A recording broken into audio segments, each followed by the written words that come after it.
Good evening, everybody. I'd like to welcome you to the Board of Selectmen's meeting for Monday, October 30th, 2023. First thing, Mr. Pino, do we have a need for non-public this evening? Good evening, Mr. Chairman. We do not. Okay, thank you. Okay, first thing on our agenda is going to be a public hearing for the Robin Acres. Mr. Chairman, yes. my daughter lives in Robin Acres, so I'm going to step down. Conflict of interest. Thank you. I'll read the notice, the public hearing into the record here to start with. The Wolfeboro Board of Selectmen has received a petition to conditionally lay out, subject to betterment assessments, Robin Acres, which consists of the following roads: Loon Street, Turn Lane, Lark Street, Finch Street, and Dove Street, over existing private ways, private rights-of-way as a town road conforming to current construction standards and requirements. Pursuant to RSA Chapter 231, Sections 11 and 28 through 33, the Board of Selectmen will conduct a public hearing on this petition to conditionally lay out Robin Acres, to which all property owners abutting Robin Acres in Wolfeboro and other members of the public are invited to attend and participate in. This public hearing will take place at the Board of Selectmen's meeting on October 30th, 2023, for a meeting to begin at 6 p.m. at the Wolfeboro Town Hall Great Room at 84 South Main Street, Wolfeboro, New Hampshire. At this public hearing, the details of the proposed construction, reconstruction, and repairs and the costs thereof will be presented by the Selectmen. Conditional layout procedures may commence 10 days following this public hearing unless within that period a petition not to conditionally lay out Robin Acres in Wolfeboro as a town road signed by a majority of the owners of property abutting or served by the existing private rights-of-way is received by the Board of Selectmen. So, the way we'll do this process here, I'll start out by opening the public hearing. We're going to hear first from the town manager. We'll have an opening statement. Then we'll hear from the Director of Public Works statement there, and other department heads as requested by the Board of Selectmen. Then the petitioner testimony would come up and speak. Then any of the abutters living within the development. Then, of course, any citizens in the town of Wolfeboro may also speak. Everybody's going to get a chance to make their comments, ask questions. However long it takes, we'll hear from everybody that wants to speak to us. After that, we'll close the public hearing. Then the Board of Selectmen will go into deliberation. Going over some of these points here, we're going to talk about the public need based on the department heads, petitioners, citizens, the burden on the town, based on testimony from department heads, petitioners, and citizens, and also the rights of individuals whose lands may be taken for this project. And then we'll continue on to any motions that we might go to from there. So at this time, I'll open up the public hearing, and we'll start out with our town manager with his opening statement.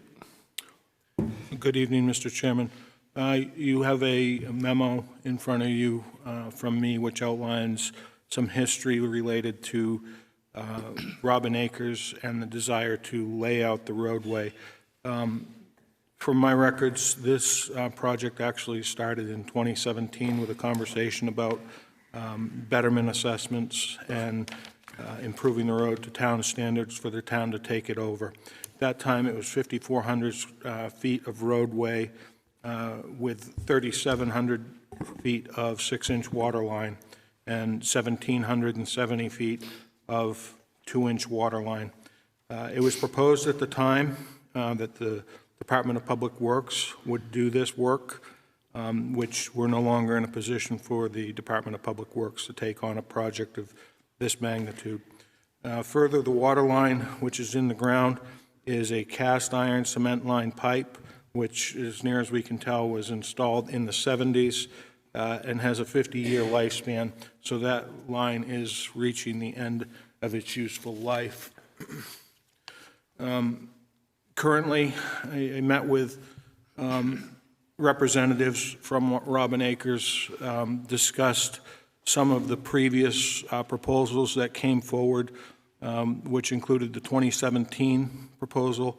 It also included a 2022 windshield survey performed by Stantec that gave us some estimates for the roadway. Those estimates did not include waterline improvements. When we received the documents from the Robin Acres Property Owners Association. They had submitted petitions with the majority of the residents within Robin Acres interested in moving forward with the conditional layout process. I had a brief meeting with that group of stakeholders. I believe it was 3 representatives who will probably speak this evening, discussed where we were at and what we would do moving forward. From that point, had a department head meeting, met with the various departments, discussed the project. First, we had Steve Randall, the director of our Public Works, work with Stantec to provide us updated pricing based on the previous windshield survey and do an actual more in-depth cost estimate. To try and quantify the price of the $3.8 million, we just did Green Street, which was 700 linear feet of roadway. That project cost us $530,000. You multiply that out, that comes to $3.71 million. So the cost estimate provided by Stantec seems to be in alignment with what has been provided for work we've done. Spoke with the director of Municipal Electric, no real issues there. All of the electrical is overhead, and there's no concerns. If this project were to go through, there really would be no issues with the fire rescue. Currently, they have to access it from turn lane because of the angle of approach coming off of North Main Street. Their apparatus bottoms out. Additionally, with the improved water line, there would be adequate fire flow at that location. Further, the police department has no concerns. So the big deal going forward is this, based on just the betterment assessment, before interest, before any legal fees, before any deed research is done, this is $3,784,300, which, based on 52 properties, is $7,278 a year over a 10-year period. It seems like that is an excessive amount for the people to potentially want to take on, for the town to take over their roadway. You as the board, as you move forward, you need to consider what the public need here is, the burden that this would put onto the town, and individual rights. The preliminary review, which you have some information in your document, it does look like the roadway was laid out in a manner when they did the subdivision that clearly delineates a 50-foot right-of-way across all roadways. So we should be in fairly good condition there, but we won't know that definitively until complete title search is complete. With that said, I can try to answer any further questions that you may have, and I think Steve Randall can speak in more in depth to the Stantec estimate. All right, thank you. Board members, do we have any questions for Mr. Pino at this time? No? Okay. I guess we'd bring up the Public Works Director, Steve Randall, at this time to...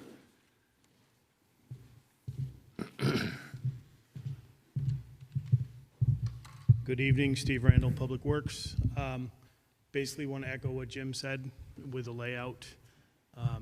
The concerns that we have are subpar water, subpar road as it stands right now. And going forward, making sure that that would be up to, up to a town spec before it was adopted by the town. Okay. Be happy to answer any questions. And if I recall right, reading through this, this is basically, the roadway would be a complete box out and rebuild at this level here to meet our standards. Yep, full town standards, 12 inches of bank run, 6 inches of crushed, 4 inches of paving, new water main up to code, new services, ready to roll. Okay. New geometry at the entrance out to the main road. So as it stands right now, Zotti's not the only one that has a problem. We can't get a truck with a wing in there either. So we'd have to do entrances with smaller trucks, then send others in. So that would all get rebuilt in that proposal from Stantec. Okay. Any questions for Steve at this point? All right. Thank you, Steve. Do we have any other department heads that want to speak to this? Do want to come up? Fire, police? I think Steve kind of handles the water part of it there. Okay. The petitioner, is there a spokesman for the association that wants to come up and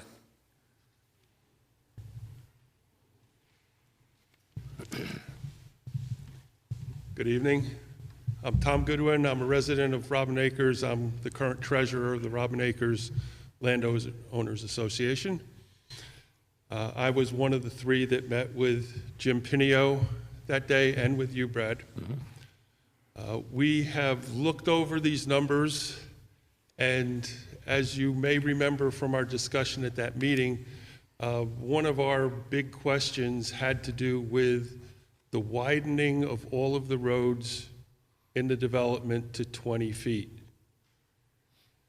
Basically, the whole development has been laid out with 16-foot roadways, and all of the drainage and culverts and everything associated with it that run on the sides or under the roadways are based on 16 feet.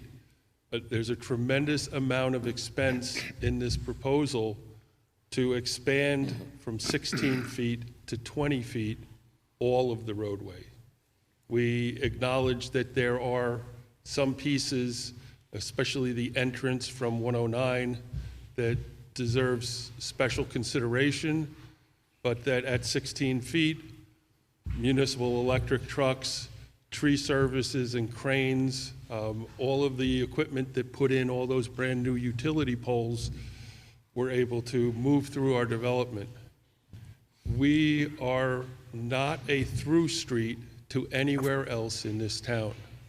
The only traffic on these roads, other than emergency vehicles, utility trucks, and so forth, are the residents. We kind of feel that 20 feet is a little excessive imposition, and that there's a tremendous expense and very little benefit to expanding all of the roadways from 16 feet to 20 feet.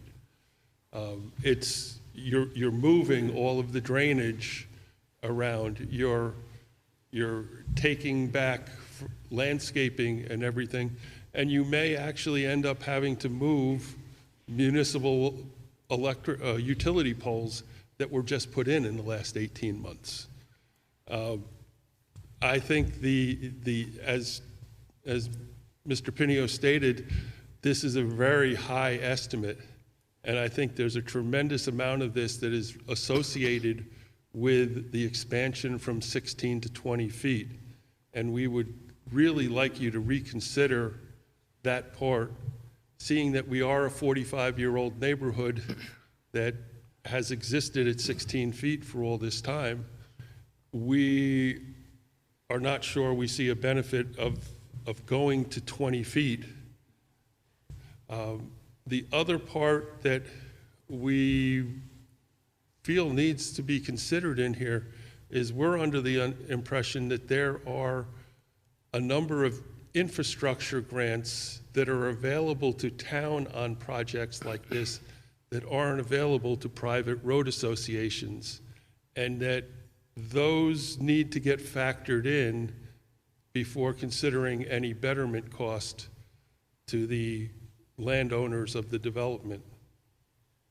So we really think that these numbers could be refined and could come out substantially lower if we could get some sort of waiver on that 20-foot standard and work with the 16-foot that the entire development is laid out with now, with the exception of the entrance from 109.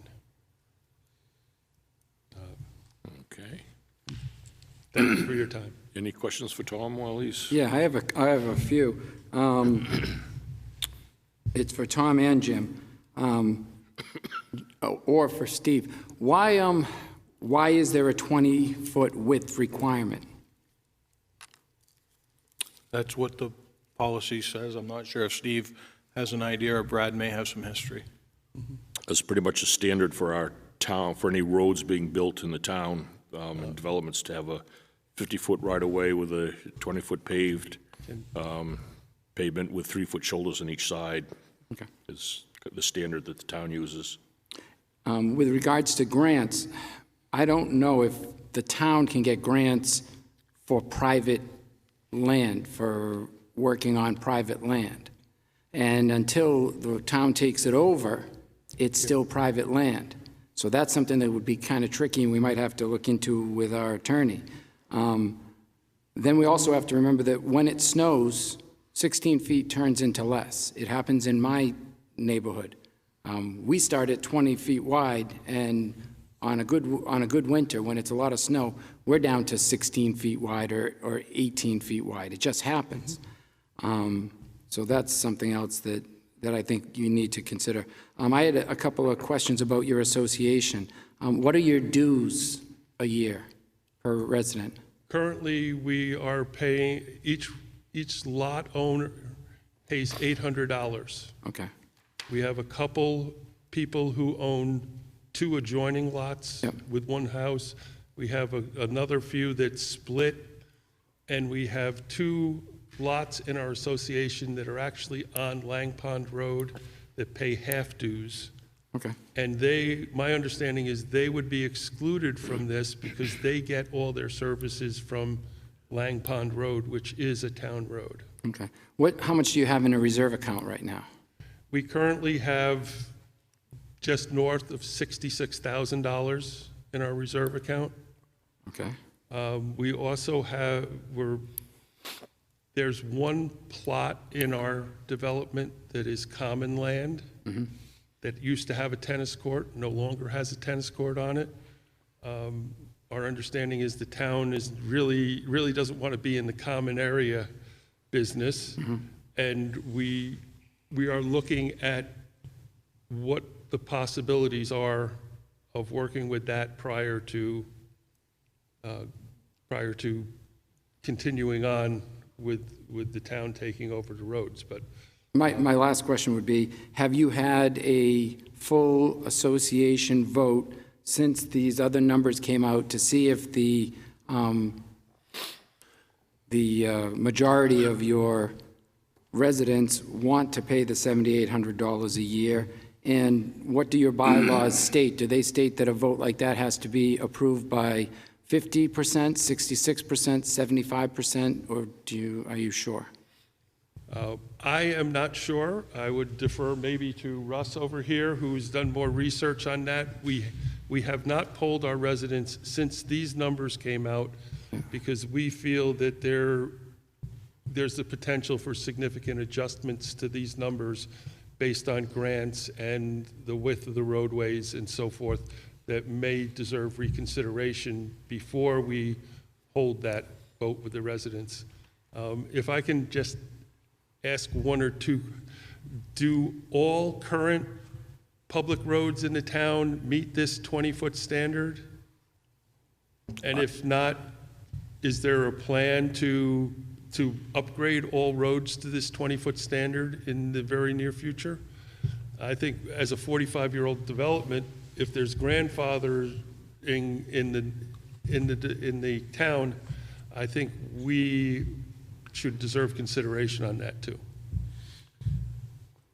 I kind of defer to Steve on this here. I believe there are some current older town roads in town that aren't the full 20 feet wide. We have some gravel roads in town that aren't paved, obviously, that are town roads. So there are roads that don't meet, that have been town roads for, well before we even had standards probably, but, I don't know exactly how many there are or what the mileage would be of those, Tom, but there are some, so.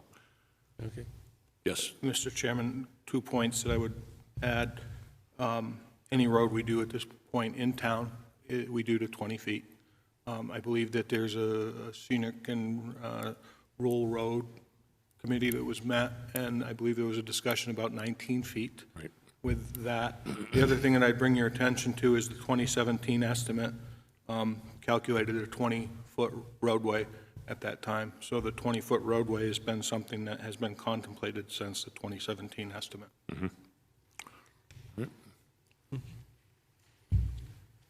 Anything else right now?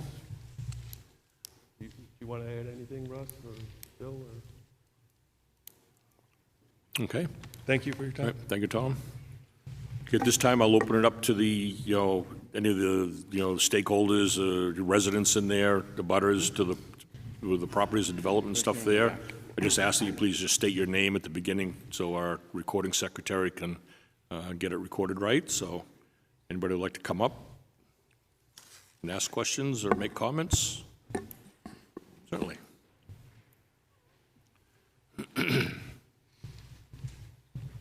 Hi, my name is Vin Veaton. I live at 6 Finch, part of the neighborhood.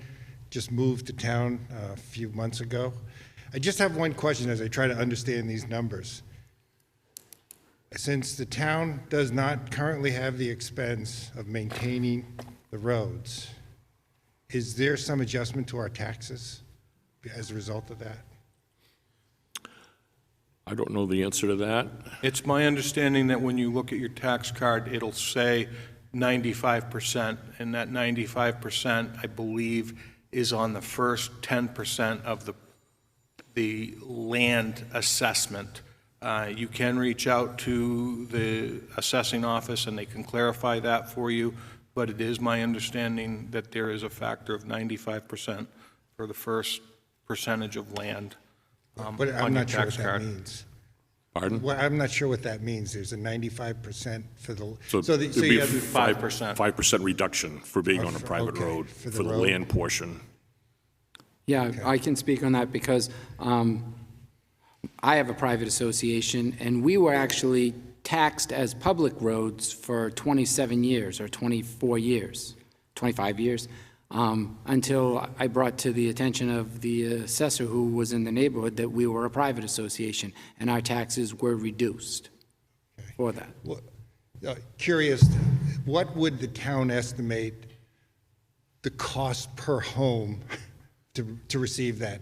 You know, as a percentage of taxes, how much of that goes to the maintenance of the roads? I don't know if 5% of the land value covers that. I would be curious to know that amount. So is what you're asking, what percentage of the tax bill, when you pay that, what percentage of that money goes toward maintenance of the town roads? Is that what you're Yeah, asking? Yes. I don't have an answer off the top of my I head don't for think we that. can quantify that. No idea.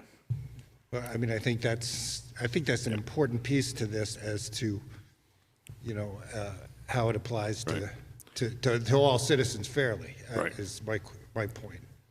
The only thing we'd be able to do, you'd be able to do is take the budget for what the highway department is for the road maintenance, take the percentage of that toward the entire budget for the town and do the math on it, would be the only way to. I think as we think about this, that's probably a good number to quantify, you know, for fairness, you know, to all taxpayers, right? So I know we talk about this 5%. That might be enough. That may represent it. I don't know, but I don't think anybody else can answer that today.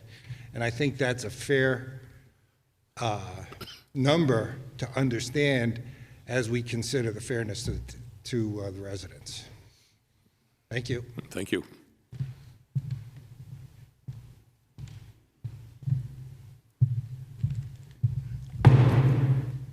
Russ Vizette, 5 Lock Street. Thank you for having us here tonight, by the way. A couple of questions that I have. We received the copies from Stantec. Now, that quote that they gave us, that's a educated guesstimate, per se? No, it's a little more than that, I would say. They have the measurements of the road of the existing development in there, and so they can do the volumes calculations for the gravels and, you know, all the materials would take to do that. And then they use, the New Hampshire DOT puts out pricing based on all the bids that they get over the year, for whichever years you're talking about, they'll put out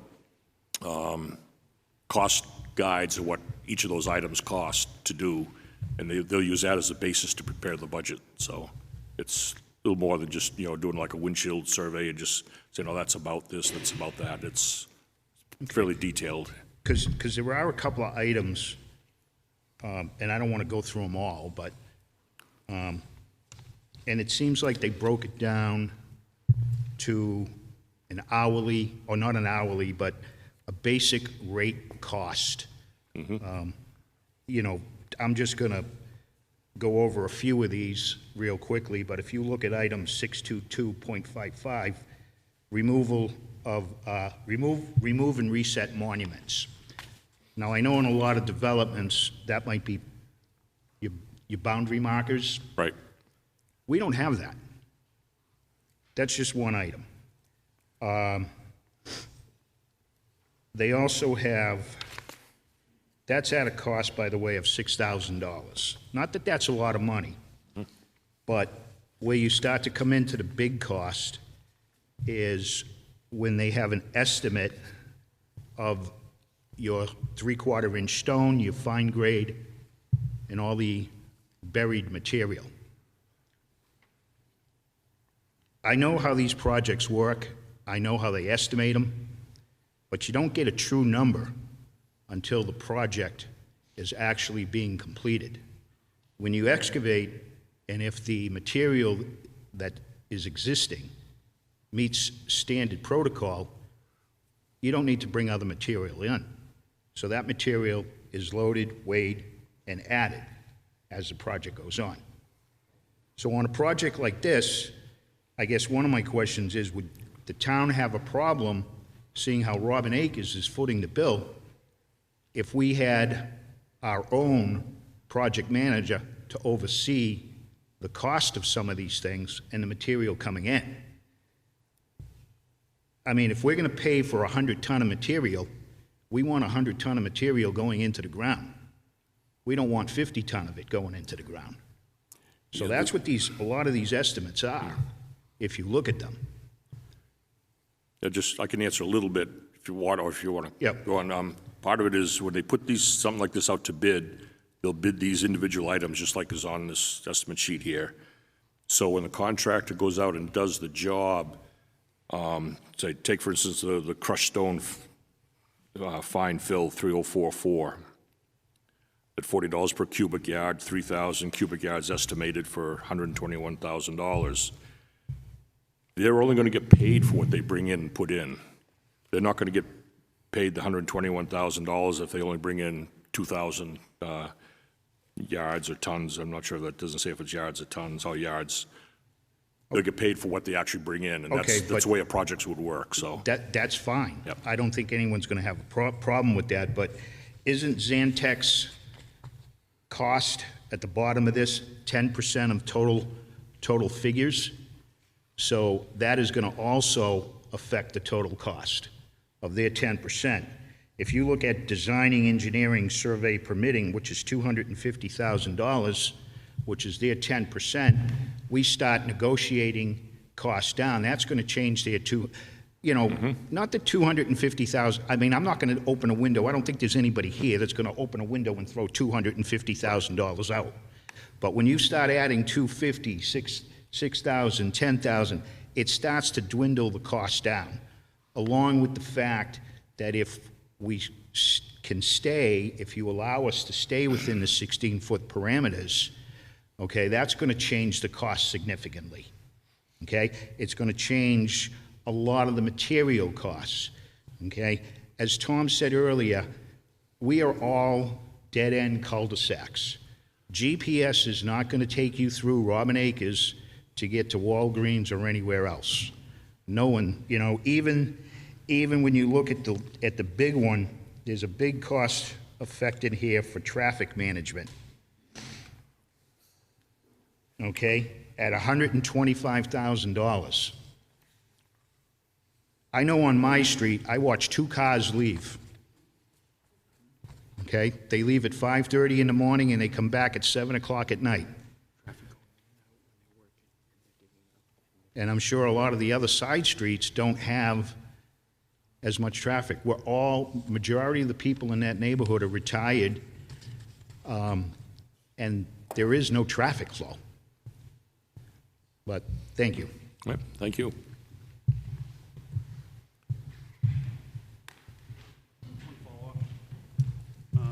Bill Walsh, I live at 7 Dove Street.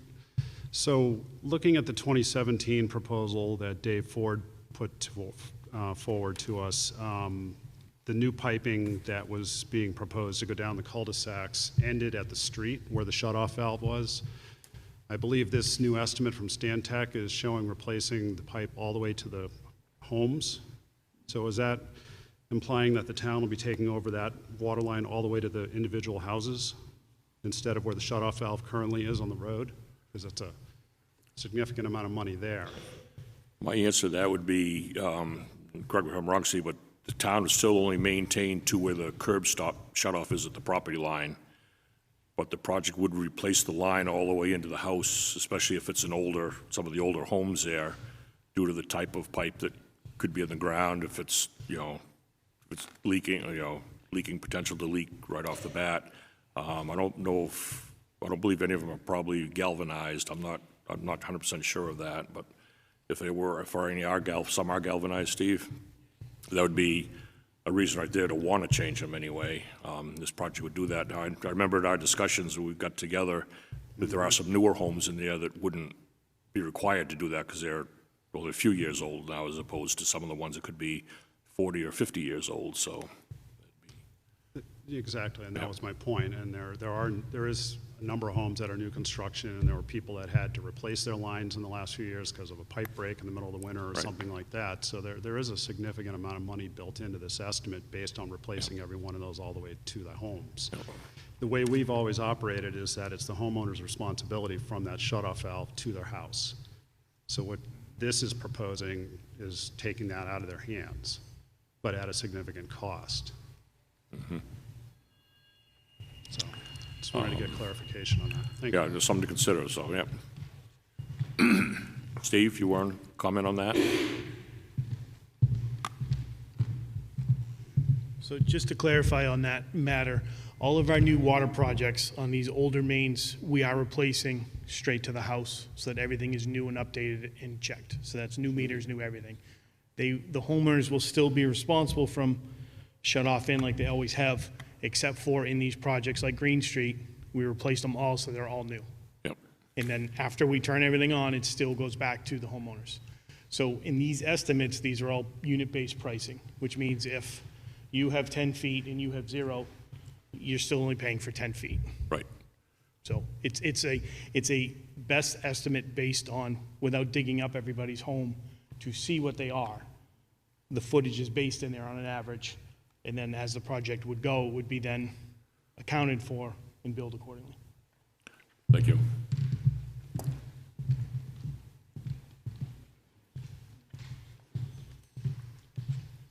Good evening. Bill Connors, 24 Robin Acres Drive. Just 3 very quick questions for clarification purposes.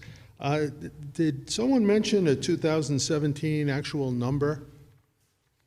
I thought that was mentioned early on. I just want to make sure I'm not mistaken, because I don't think that was ever shared with us back in 2017. So the price for that work was estimated at $494,800. That contemplated Wolfeboro Highway Department doing all of the work. They were very preliminary figures. They did not take into account what any of the culverts within the system looked like, or any of the final fit-up costs. That also assumed that all the base gravels were good in there. They were just going to go in and reclaim the pavement and repave on top of what was there. There was no items in there to take out the gravel and box out the road is what we call it, and basically build a new sub-base underneath the pavement. Right, thank you.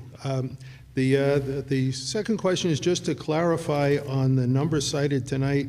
I believe it was $3,784,300. That is pre-interest, right?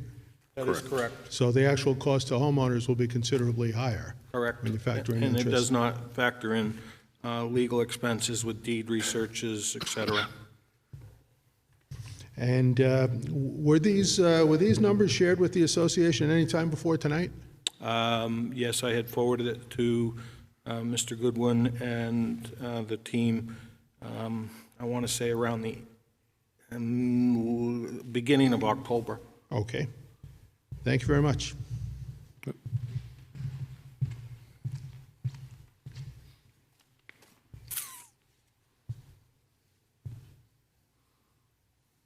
Correction, I received them on October 13th, so I believe they were forwarded that afternoon.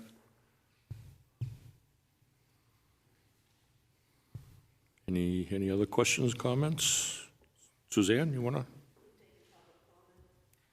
On this project here, yes. Yeah, yeah, no, any town resident can.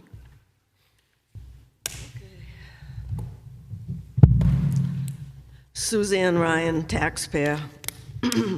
I'm glad to see that in June of this summer, you adopted a whole policy.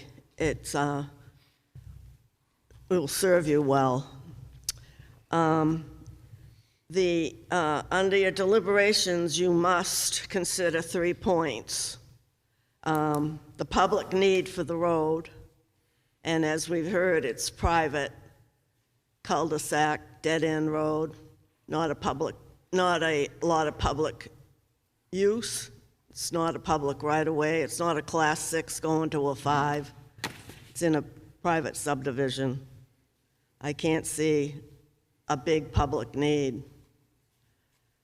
It appears that not all of the association people have signed off on this. I'm not sure on that. But the second point that I think is important is the burden on the town of making and keeping the road in repair. So it's a 10-year lien for the bond or the money to do this road, or assessment fee, a betterment fee. And you could easily say, well, the first 2 years is nothing has to be done, no maintenance, all brand new, up to town standards. But you still have to plow it, sand it, salt it. You have to clean the culverts and keep the drainage ditches open. The town has become very aware of stormwater drainage issues, and they're really proactive on that now. So there's an added cost that I don't know if the town manager has had an opportunity to calculate that out, but I would hope before you make a decision that that would be calculated. The other thing that I'm not sure of, and maybe KC has reference on this, but interest on the loan has to be included. And I know on Westwood Drive there was an issue about that, and I don't know if it was. So that's just a point of interest. Do you have an as-built survey plan that's stamped by a licensed engineer currently?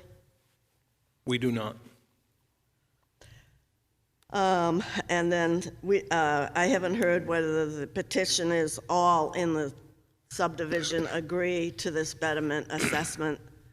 It has to, every single one of them have to sign on, or then they put in a protest petition. So I don't know where that stands. And then I would be interested in knowing, if you approve this, will you make it subject to ratification by town meeting? If It would you have to be, I believe. if you go that route, I would hope that that would be a requirement. And then one thing that the people that live in that neighborhood have to understand, that this won't be private anymore, and the public can drive in and out and up and down and around any time, day and night that they want. It will be public. And I would ask that what I'm hearing from some of the people is they're trying to bargain down the standards for the road, the new road, the way it will be built. They don't care to have it as wide. They don't care to have the standards that the town is using for gravel and so forth. And it sounds to me like going right back to the old ways, when the developer that came into town and went to the planning board to get this approved, they look for those money-saving, cost-effective shortcuts to get their approval, and then once again, we get stuck with another subdivision to upgrade. So I would therefore say that I, as one taxpayer, would ask that the Board of Selectmen make no waivers on the requirements for road standards. Those are our custom Class 5 road standards that are in place now and that should be upheld. So if you, I would hope that you do not approve it, but if you do, that you do not do any waivers and that it goes to town meeting and you calculate out the burden to the taxpayers on keeping this road maintained like we keep all other roads maintained now. Thank you. Thank you.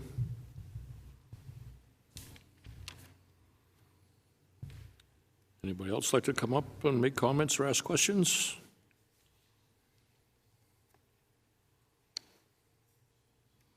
We have nobody online either tonight, do we, Mr. Pinio? Nobody, we have the press, but Okay. no citizens.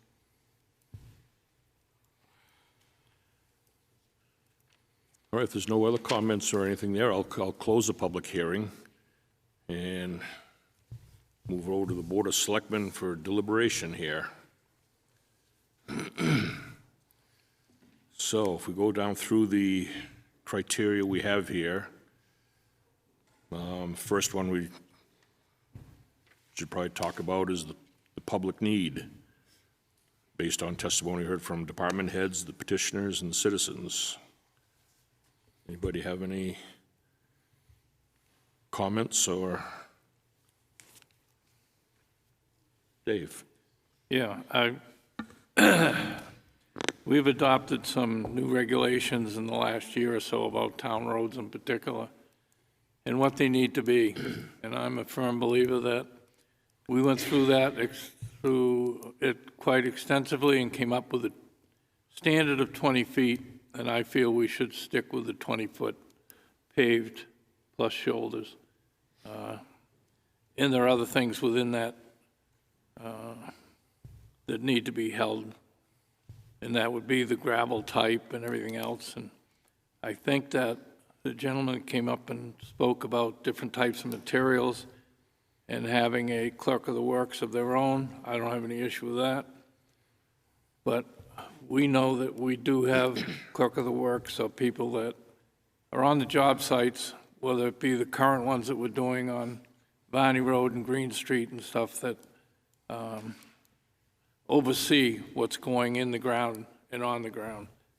So my feeling is we should not waiver that part of our regulations at all. Thank you, Dave. So Brad, with regard to public need, there are some private roads in town that are used to get from one location of town to another location and are traveled paths. Robin Acres isn't one. So I believe that there is a need and a desire to have nice roads for the people who live there, but for the general public, it's not a throughway that they use on a regular basis. There are some in town that are used by commercial vehicles and all sorts of just traffic flow, but I don't think this is one of them. I'll weigh in just on one comment here on the public need, and that's more so regarding the water system, because the water system does provide a loop in the system there between North Main Street and Lang Pond Road, being connected at both ends there. So there is an advantage or benefit for the town having that loop in there and supplying flow and stuff to, even though it's a short distance going around North Main Street to Lang Pond up by the museum, but having that loop in there, any loops we have in water system are beneficial to the town. So I just want to point that out as a there's a positive there, so. And I agree, I think as far as the need for the citizens that live within the development is definitely a benefit to them, no doubt. You know, any neighborhood is that way. Everybody would love to have their road, you know, upgraded and taken over by the town that lives on a private road or an association-type setup. This one, as you said, not so much to the outside citizens because it doesn't connect a shortcut through or, you know, from one road to another to speak of, so just a couple comments I had there. Anything, Luke? I mean, we've all experienced the expedited costs associated with everything. So everything that's gone up, including materials over the last, since COVID, everything's just gone crazy. So the prices that we're getting now on roads and everything else are far greater than we were getting 5 years ago. You know, the town did take on a lot of time talking about how we're going to allow new roads to come in and how that would need to look. So I too would like to stick with the 20-foot and all the items that we developed when we talked about that, we went through it. You know, for the association to have someone to oversee the project or a clerk of the works, as Dave said, you know, I have no problem with that. It's obviously, this new number is a big number, and that cost has to be weighed with, you know, if the association wants to pursue looking at that further, then that's something that they need to do. But I think that as a board, we have to, you know, decide and weigh when we're looking at new roads that we can't have roads that we're going to take on that are not up to a certain spec, because ultimately when we're plowing and doing other things, you know, our drivers and stuff are used to a certain road and a certain style of road, and they're out there plowing and stuff. You know, a 16-foot road is going to be a lot different to plow than a 20-foot road. And you look for, I think, consistency over the whole range of roads and what we do. So I support what everybody else has said so far. I do feel that there is you know, if the association themselves, you know, want to still do it or want to move forward with it, then, you know, I think that's something we should look at. But it is a big number. Thank you, Luke. I'll just add a little bit to that, too. I agree with the 20-foot width. I've been working in this industry building roads in this town for over 50 years, and even back then, the standard width was always 20 feet of pavement on these roads. Really, the changes over the years have been in the depths of the gravels and the pavement thicknesses and some of the technology coming into that, and the culvert and the drainage sizes and stuff. So, but from way back you know, when this was put in back in 1970, in those days moving forward, it's always been 20 feet in width. And I just want to, correct me if I'm wrong, Mr. Pinio, if the way this is, you know, Stantec bid this or estimated this out, all those individual items there, as this gentleman was asking, on the pricing and stuff. When we set up the bond for this, and if some of these units come in lower than what's on the estimated sheet and stuff, when we get to the end of this, does the bond, because we've estimated it at 3.7 million, whatever, to 3.8 million, when the final number does come in on the bid and stuff and the construction gets done and we have the actual numbers in there, does that number change on the bond too at the time, or would we have to lock in that amount because we estimated it that high? So I think this is one of the questions that is very relevant on the burden of the town. The two previous betterment assessments that were performed on town roadways was not of a magnitude of money that would affect the day-to-day operations of the town of Wolfeboro. Therefore, with this magnitude of money, I would have to clarify with the finance director, but we would want the money in advance of doing the work based on the amount that it is. Right. We don't have the coffers to be able to dive that deep to provide $4 million for a project that, okay, if it comes in at 2.5, we can go out to bond at that point, but I don't think we can do that in advance. Right, and I would think that if we bonded 3.7 and they didn't spend 3.7, you can take the bond proceeds and pay off some of the debt, which would reduce later years betterments for those people. Okay. So we would have to take out the higher amount, but if there was excess, we are liable to give it back to the bond Right. payment. And so in this case, that would be the landowners. I think that's just good information for everybody to have here, so.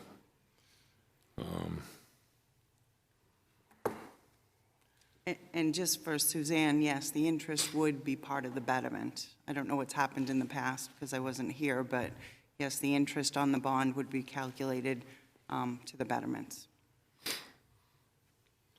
Any more comments on the public need? We could move down onto the burden of the town now, kind of discuss that. I'll start off. Go ahead, Dave. Well, we're looking at a bond of approximately $4 million, say in round numbers. I think Jim hit it too. I don't know if the town can go and get $4 million to cover this project right away. The betterment assessments, the other thing is, even if we pick a number, drop it 10%, that's not going to change that betterment assessment more than a couple of $100. So whether we're talking 4 million, 3.7, 3.5, we're talking a lot of money. So the town would be on the hook for the whole thing because we'd have to take the bond out. So if the landowners decide, some of them not to pay the assessment, then we're going to get into another issue with taking properties, with those types of things, which we haven't figured in this number at all yet. So those are all issues that could happen down the line from today if this were to go through. So that bothers me a little bit. We're already, as most of us know with our budgets, our debt service is getting pretty high. We are losing some debt service in the next 5 years or 8 years, but still, we have a lot of debt service that we're responsible for as a town. So I'm still having a problem with it, dollar-wise. Thank you, Dave. I agree with Dave. I have a problem with our debt right now. The other potential burden is if we start giving waivers to any one association, then the waivers don't become waivers anymore, they become expected. And when we start doing that, we end up going down a rabbit hole, and we'll end up having Been there. a bunch of, a lot of associations rebuilt to substandard again. And it doesn't sound like much, but all of a sudden, 40 years from now, when people are like, well, that's 40 years away, that will be somebody else's problem. Well, that's what we're living right now, is somebody else 40 years ago gave us their problem. And so everybody here knows, I live in a private association. I have 40-year-old direct burial electric in my system, in our association. You have telephone poles. Be grateful you have telephone poles. I have the same type of 40-year-old water system. We also have community septics that we maintain. So I understand and I feel your pain. I'm the treasurer of the association. My wife's the president, and we scramble and scrape every year to keep our heads above water and to keep things working.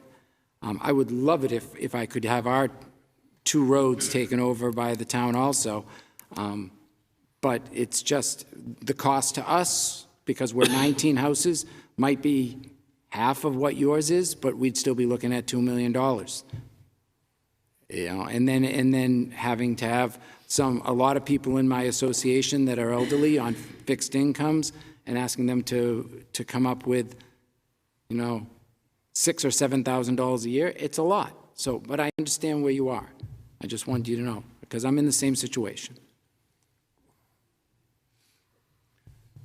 You'll just add too that on the burden portion too, another aspect of it would be burden on the highway department here. Picking up another mile of road to maintain, to plow, clean ditches, clean culverts,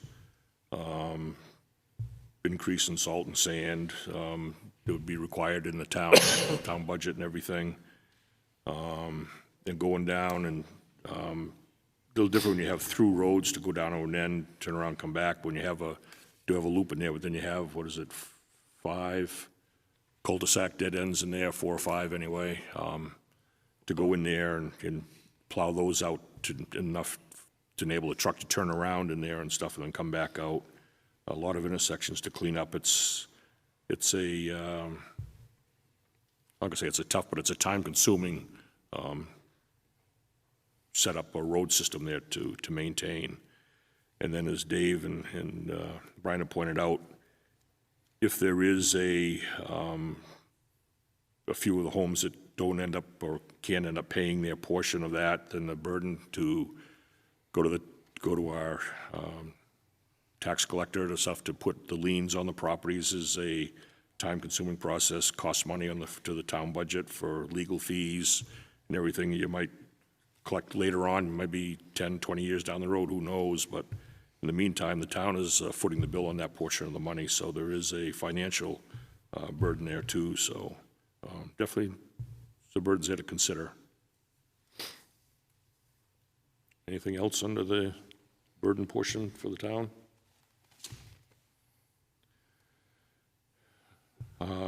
Rights of individuals whose lands may be taken is another item here. I'm not so sure this is going to come to fruition too much because I believe we've already established 50-foot right-of-way within the development. Hopefully the existing roadway lays somewhere into the middle portion of that and not onto the edges there where we'd have to get into some land acquisition and stuff there. But I'm sure there will be some construction easements going on in there, especially where you're doing the water lines to the houses and stuff. So there's going to be disturbance on private properties in there, which would require the easements, and landscaping to be put back in and all that kind of stuff. So there will be some issues there with dealing with the private properties on that part of it. You could be surprised too, Brad. My front yard goes into the middle of my road. Because when they put in my private road, they put it the easiest way to put it in. We're not going to take down the pine tree and the stone wall. We're just going to slide it to the right a little bit. And there are several places in our neighborhood where the road does not follow down the middle of our 50-foot, and we have a 50-foot easement, but sometimes it is far enough over so it's 6 or 8 feet into somebody's front property. So you could be surprised. And I was surprised that one of the gentlemen there said that they didn't have any boundary markers. There are no boundary markers in the entire neighborhood. Yeah. Because that's very expensive too, because I've had to find boundary markers to find out, because when they put my house in, based on the property line, and then it was crooked with the street. And then that's when I found out that my property line was in the middle of the road, and then I found out that the neighbors was in the middle of the road, and the other neighbors was on the, Most of the houses have your standard boundary markers. They don't have your granite markers. All they are is a peg. Yep. You know, so they're for the standard markers. But can I ask a question while I'm here? Yeah. Has the town ever replaced water lines on a private road and not increased it to 20 feet? I don't know. I know that the town has repaired private water lines on private roads.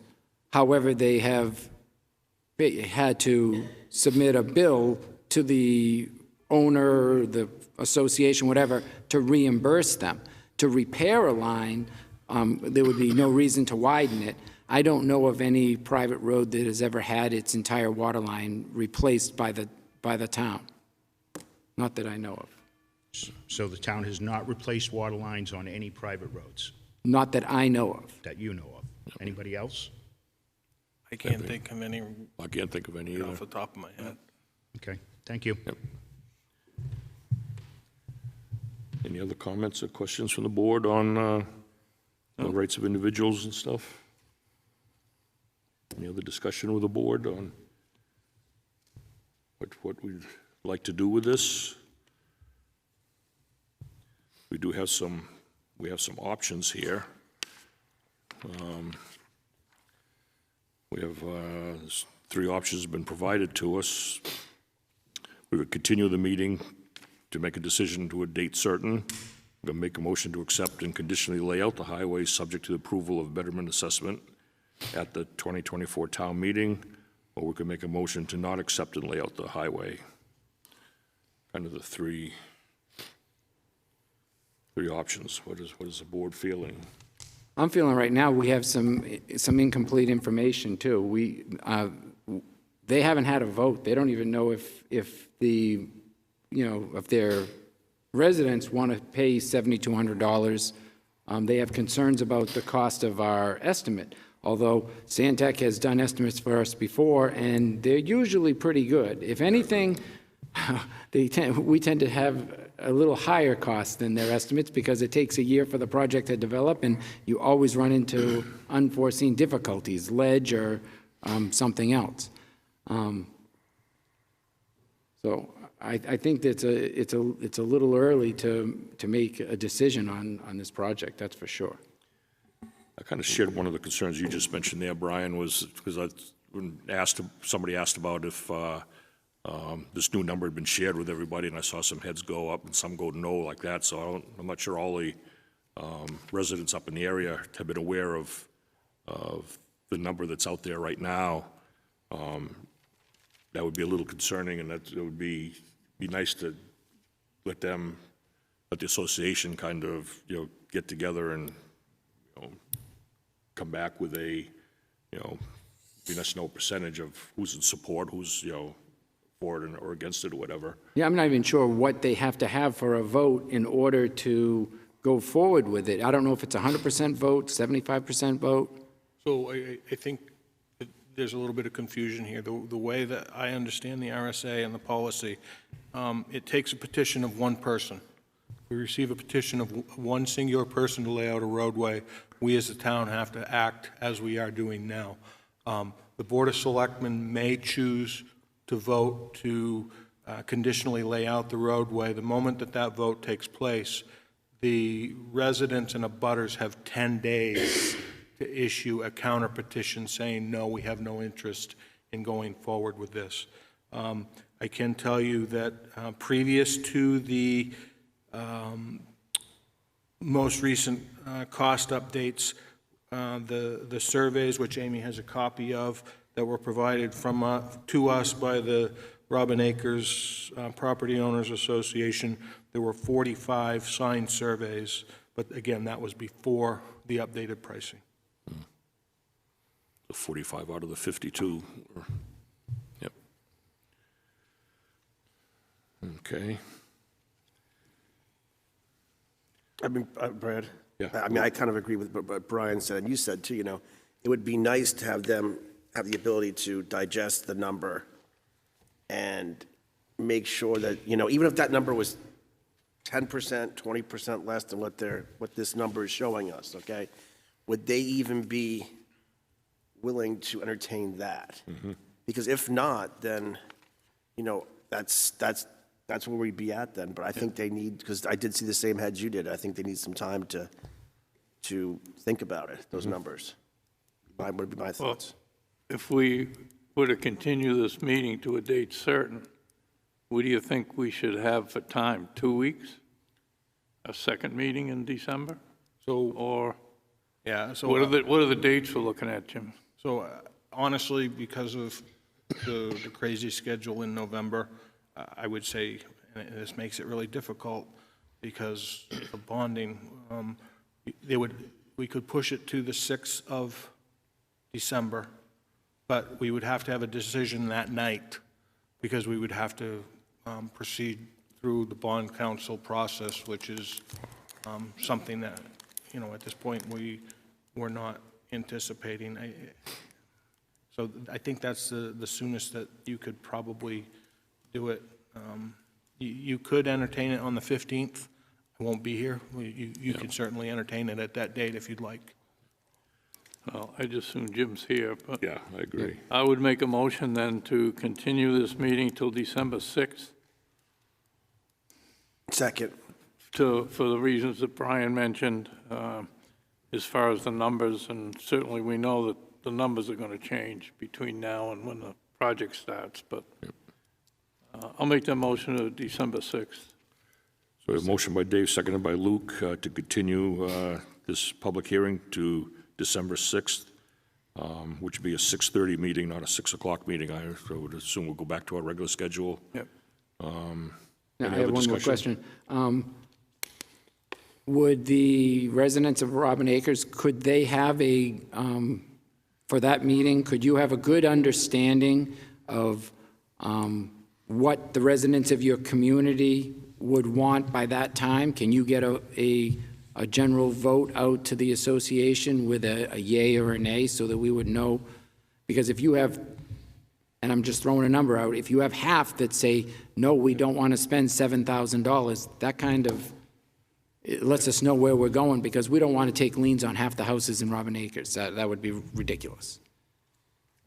I'll just preface my remarks by saying that we wanted to hear what transpired tonight to make sure that when we were presenting numbers to our residents, we were providing them with the best and most accurate numbers we possibly could. Based on the conversations, it sounds like 16 feet wouldn't work and that it would have to be at the 20-foot standards with the 3-foot shoulders and moving all of the culverts and everything. And I think that's important information our residents needed to know. So before we put the number from this estimate in front of them, we wanted to hear all this conversation tonight.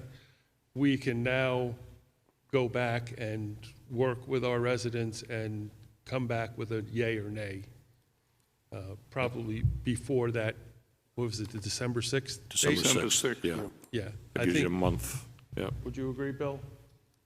Bill is the chair of our association.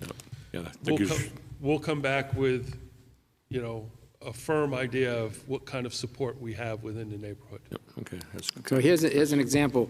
Pre-COVID, I went to get our underground utilities replaced, and they told me it was going to be $420,000 just to replace the utilities, the electric utilities in our neighborhood. I went post-COVID, and they told me it's not $420,000 anymore. It's $1.2 million to do. So. Okay, we have a motion and a second on the floor. Any other discussion? Seeing none. All those in favor? Aye. Aye. Opposed? Okay, thank you, everybody, for coming tonight, and look forward to seeing everybody in a month. Linda, you're here. Yes, I'm here. Yeah, Linda. You got a nice break. Yes, it was. Well, I didn't have to sit up here. It was all up to you guys. Yep. You know what? I know what it's going to be. I didn't think you did. No What's way. that? Yeah, you weren't. You should have seen it. Why am I? Sure. Halloween, I had to bring everybody a chocolate. Ah. I wrote it.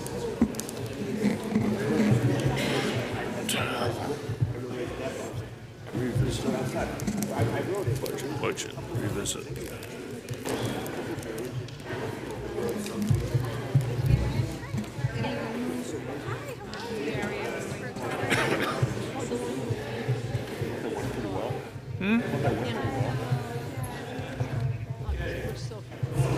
What?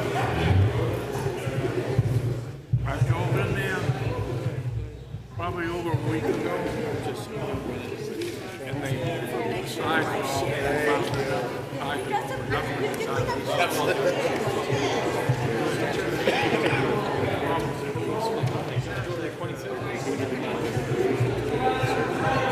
I can certainly hear them.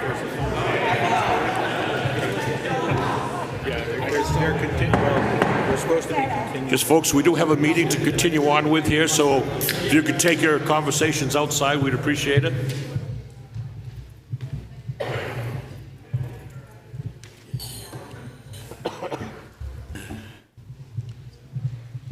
Where is your... Frank Goodwin and Dudley Road. It's over off of Old Loop. Okay, where are we going? Look it up on the map. Okay, we ready? Oh, wait for KC. We'll wait for you, KC. Take your time.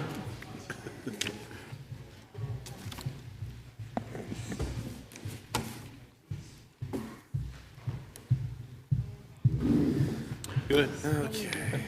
Brian. Okay, we're going to go on to our revisit list now with the budgets. Assume we'll just go right down through line by line of the list that you provided with us, for us. Executive. So this is in order of the book. So, That's good. so the first one is page 1, insurance. There was a question whether or not we could adjust our deductible. Casey? Correct. Michelle Chamberlain, the HR director, reached out to Primex, and they do only offer one $1,000 deductible plan. Wonderful, okay. But, so that was that line item. I did get updates on property and liability. Do you want me to do that now, or? Yeah. Sure. Okay. So the property and liability, I had budgeted at 9%. It's came in at 9%, a $22,034 increase, but we will need to do a slight increase to the budget for electric and Pop Whalen because they did not do the motion, did not do the increases, or I didn't put in the increases for those two funds, excuse me. So for electric, we'd have to increase their property and liability by $2,708 and Pop Whalen by $302. The reason we came in at 9% is because we signed a cap, which is a cap, they can't go any higher. But reinsurance market remains hard due to both U.S.-based and worldwide catastrophic events like wildfires, hurricanes, and thunderstorms. Property reinsurance rates continue to increase by about 20% this year, and loss estimates about 4.8%. So it seems a good idea that we locked in at 9% because it could be anywhere up to 20%. So if you'd like to entertain a motion to move up electric by $2,708 and Pop Whalen by $302, that would be appropriate. So moved. Second. Motion by Linda, seconded by Brian. Any other discussion? All in favor? Aye. Aye. Opposed? Thank you, Casey. Gotta pay for it. The next item under revisit is under the executive budget, page 3, line item 381, cable channel. Yeah, I was the one who questioned this one. There is an increase of $41,846 this year. $34,500 was an increase in their operation, and $5,300 something was a decrease in revenues from Breezeway. And I would like to cut that by $10,000, and I'll make that motion. Second. Okay, so a motion and a second to reduce the line item 381 by $10,000, you said? That's correct. Bring it down to 131,493. Yes. Motion second. Any other discussion? All in favor? Aye. Opposed? Okay. Your next item is page 3 under the executive budget, line 562, advertising. And this one, we had an increase, and I think you told us was be printing the larger print. It's a combination of the larger print and the increased costs associated with legal, or notices to go in the paper. We're running into significant costs with those noticings. I think the larger print was up in printing, not in advertising, like 2 lines up. Oh, okay, so it's not, We've had a lot of job turnover that we've had to advertise for. What's our current year-to-date? Has this changed? I could look it up. It would take a while, so. Am I correct that this coming year's, oh, it's not in this one, the annual report's in another one, okay, Yeah, the annual report would have already been paid last April, okay. So, March, April. So year-to-date, we're at 8,705, which is only 1,300 off the ask of 10,000. Yep. We just had a job today, have to go into the papers, so. We still have a few open positions that we're just, like the town engineer, that we haven't been able to, so we Is keep that advertising. where we do most of our advertising for jobs is in the paper? We do it in the paper, NHMA, and any user groups, like construction group, if it was a construction job. I wonder whether we shouldn't start putting some of them out on Facebook. Do we put advertising on Facebook? We do. We do a lot of the free things, but the big driver in this is the public hearing ads. It's $200 every time you notice a public hearing. Just for you, couldn't hear, it shows on the microphone, one of the biggest drivers is the public hearing ads for the public notices, or was it $200 Is that just in the grad each? state? Yeah. It's $98 in the Conway Daily Sun. We try to utilize that when we can. But the Granite State is our public local newspaper. I think it's important that we put those notices in. I think that's. I agree. I don't want to play around with that. Okay. So we're going to leave that the way it is then? Yeah. Kind of the consensus here, Yeah. okay? Okay, so your next item is town clerk. It would be page 14, line 380, outside services. I think what we wanted to know, that it's very little used, and whether they had some printing of the town ordinances and stuff. It's, right now, it is budgeted for 6,500, and you have 1,195, and I think that's what our question was.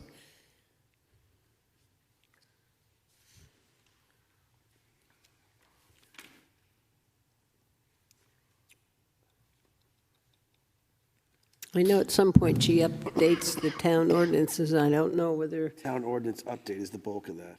The $5,000, and that has not been done yet. 3,895 in E360 dogs and town record. And I don't think she had very much for town ordinance update this year. so she may not be doing it. Yeah, because you guys didn't really make a whole lot of adjustments to ordinances, and there was no changes based on the vote. So can we cut that then? Go The ahead. other three are 3,895, so call it 4,000 and reduce line item 380 to $4,000. I'll second it. Motion by Luke, seconded by Linda, to reduce that to $4,000, you said? Yes. Any other discussion? All in favor? Oh, Aye. Opposed? oh, I was trying to say 4,000's, I don't know. If they're at, it's a little low, don't you think? I think we all voted. I think you have to squeeze it out of somewhere else if that's the case. Okay. You know, we've been here cutting away, and went from 17.9 to 17.1. We haven't gotten very far. Okay. So the net increase, or the net decrease, if I'm understanding it, is $3,530. Correct. Okay. So the next item was 14, on page 14, rather, line 550, printing.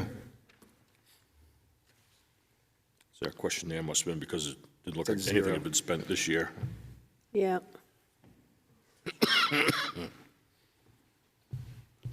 And, you know, I think that this is, you know, she's got 5 elections this year. She always seems to receive a significant number of absentee ballots that she has to mail, receive, turn around. So I think this is a, I think with the other cut, I can leave this one. yep. Okay? We'll have to good with that. kind of balance it out. Next one is page 18. It would be the assessing department, line 380, the assessing hours. I sent to you guys today the contract to back up the math that was provided on that, so that should answer the questions that you may have had. Okay. Next item would be page 36, line 850. It's the only line. It's the miscellaneous operating expense. I hate to do this, but I think that we should cut that, take 2,000 off of that and put it at 3,600. Second. Excuse me. Motion and seconded to, say, reduce that by 2,000. 2,000. Which would mean it would be 3,600 remaining. Any other discussion? All in favor? Aye. Opposed? Okay. Okay, the next item, under welfare, page 41, direct assistance, and I think Amy may have some information for you as to the condition of that budget and what she's anticipating. She's going to come up.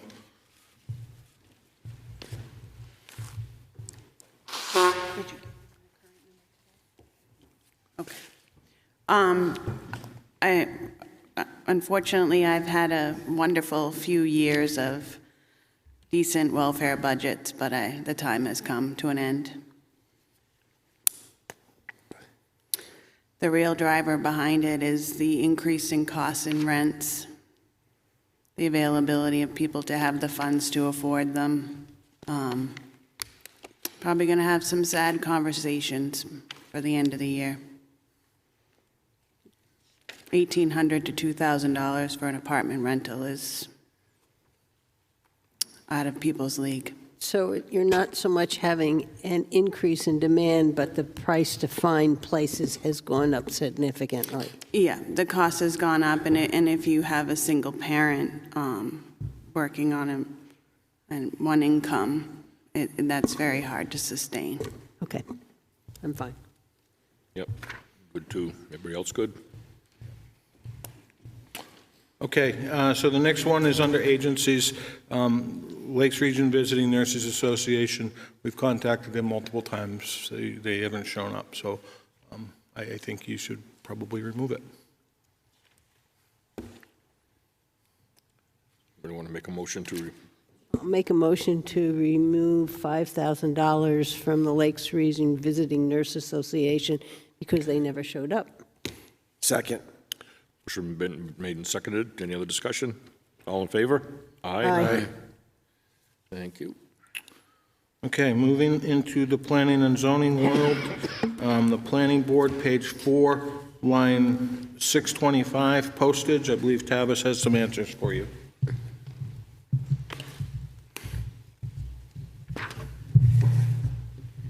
To be fair, I don't really have an answer, but I have a solution. I can better track it next year. As best as Terry and I have been able to figure out, probably between the planning department and the planning board, you could split the number. So one is showing at 730, and it's probably somewhere 50-50 on that. My recommendation moving forward would be to consolidate planning board, zoning board, and planning department into one postage line, because there really is no functional difference. There's not a lot of mail that the planning department has that is not driven by either the zoning board or the planning board, but that's just an easier way. It seems to be more of a recording error. I will take all ownership of not watching the monthly reports closely enough, but I also don't count every envelope and certified letter that goes out. So basically, if you take the $730 in the planning department and do 50-50 with the planning board, you're probably in the right neighborhood. But it seems to me a lot of extra tracking for $700 or $250. Oh, I think they haven't, if I see, let's see, post, 730, okay. Isn't some of this postage driven by the number of meetings you have that need to be noticed to abutters and so forth? So can vary drastically from one year to the next. Absolutely. And then there are other Same with instances the zoning board, I mean. where that's the if same. there's an error with the paper, sometimes we renotice at no cost to the applicant because they didn't have anything to do with it. So we have to send out the abutters notices again. So the majority of them, we get the revenue for, Right. and they pay for it, so it really does not impact very much. Taxpayers, Taxpayers, so I don't think it makes any difference if we leave it in whatever just way it leave it is right alone. now. Yeah. However, my recommendation would be at the beginning of January is to start spending it out of one, so you create the history next year in one department and leave the other two. If everyone's okay with that, we'll just run everything through the planning department and catch Yeah. up and get it square and make the budget change next year. Yeah, as long as we have good tracking. Correct. So that brings you to the next line, which is in the planning department, page 7, postage, and you look at those two numbers, and they're pretty close to being in alignment.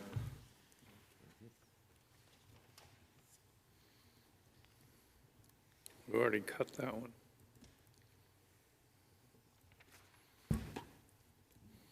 Good? Well, yeah, my recommendation at the last meeting was to go from 600 to 300, and that's Yeah, you because did that. 300 is really in, Yep. yeah.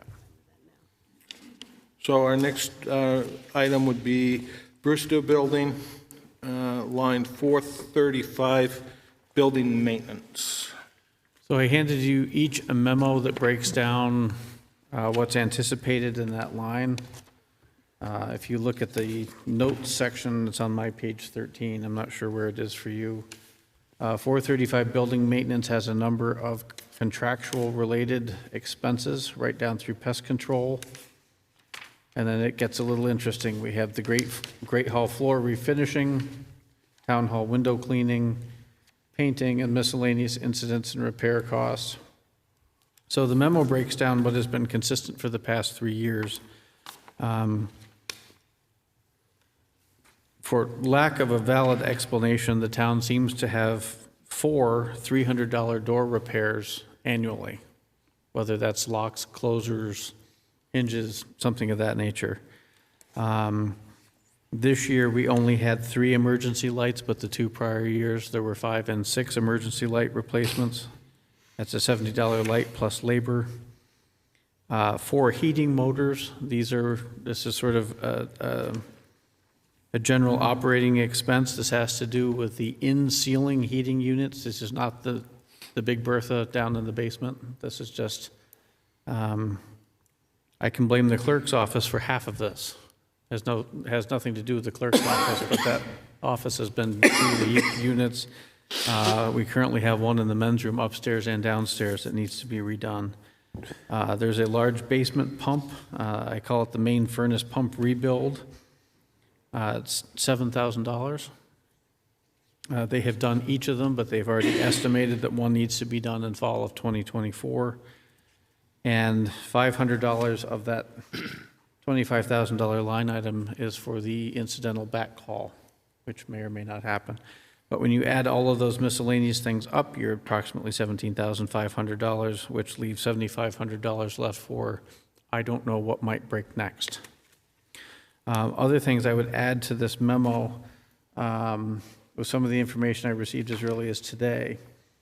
One of the incidental items, if you will, is listed as painting for entry hallway, first floor bathrooms, great hall, lower moldings, and heaters.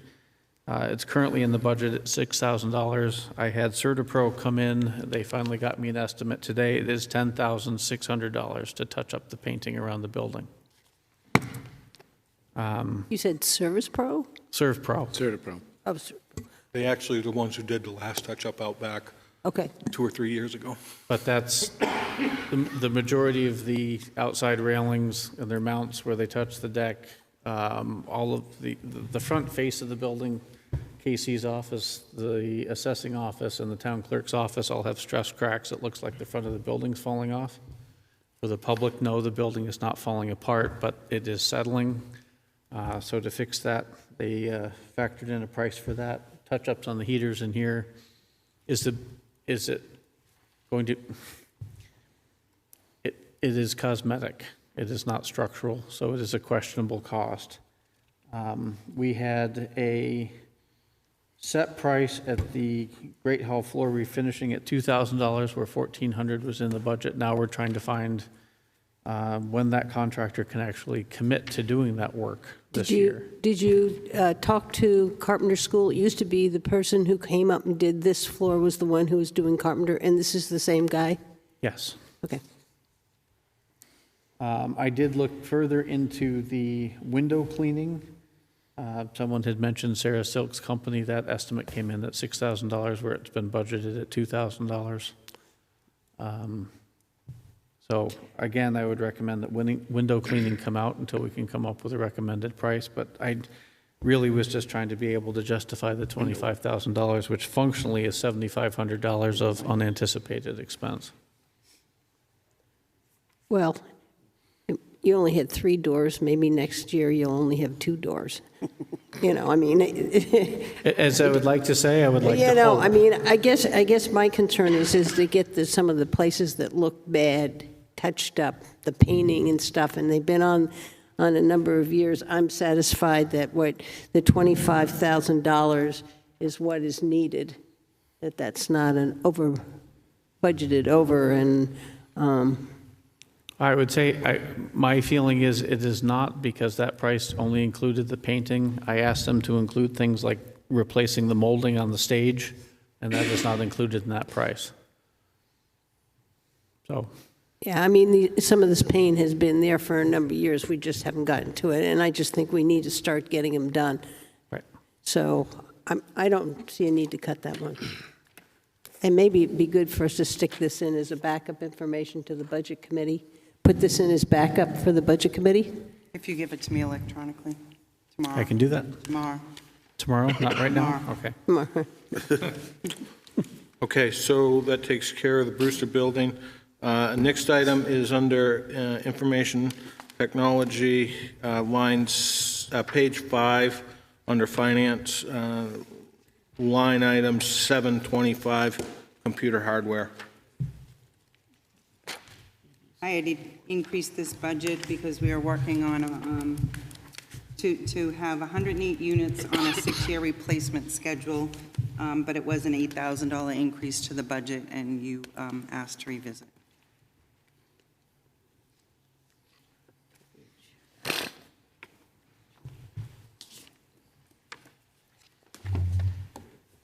Since there's silence, I'll continue.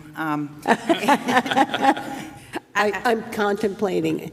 We haven't gone to capital outlay yet, but I believe I would like to withdraw for this year one of my capital outlays in the amount of $8,000, so maybe we could leave these line items alone. Okay, I can handle that. That's a good bargain. Yeah, I'd say it's a good bargain. I'll take it. I was trying to figure out how much, so I will take you up on your offer. Perfect. You won. Moving on to library, there were a couple items under library, line 433 and line 440, copier maintenance, rental, and lease agreement. I believe Allison and Casey have some information. Hi. So I had calculated from the 430 and 440 series using prior budgets provided by the library. I have then since spoke to Casey, and the town has negotiated new contracts this year, or last year, I should say, which have made substantial changes and savings for all town departments. So we'd like to adjust, and Casey, correct me if I'm wrong, 430 series, the copier maintenance is now listed at 1,145. We'd like to reduce it to 853. That's number 433. Yes, I'm sorry, Okay. 433. And 444, that is rentals and leases. That's being reduced from 1812 to 380 for a savings of 1432. So moved. Seconded. Motion by Luke, seconded by Linda to reduce those 2 line items. Any other discussion? I have the total for both. All in of them. favor? Yeah, Aye. 853 and Opposed? 380. Thank you. Thank you very much. I would like that. With both items. This was what, the addition of these two? Yeah. Oh, I have to add that. Sorry about that. If you could just. Yep. Next item is under police telephone, under dispatch line 341.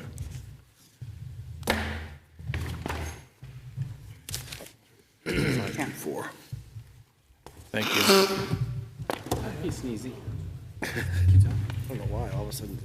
So before you go to the dispatch one, which was a revisit, you did ask the police department to cut out a specific amount, $31,867. They have chose to bring part-time wages down by $29,602, leaving $5 in that position. The payroll taxes by $2,265, and bringing overtime down by $5. You had previously made that motion, so it's not on your revisit, but that is how the police commissioners and the chief have decided to make that cut, because the motion was bottom line cut. Okay. Okay. And I'm not sure if I mentioned it. It's page 13 under police communications line 341 telephone.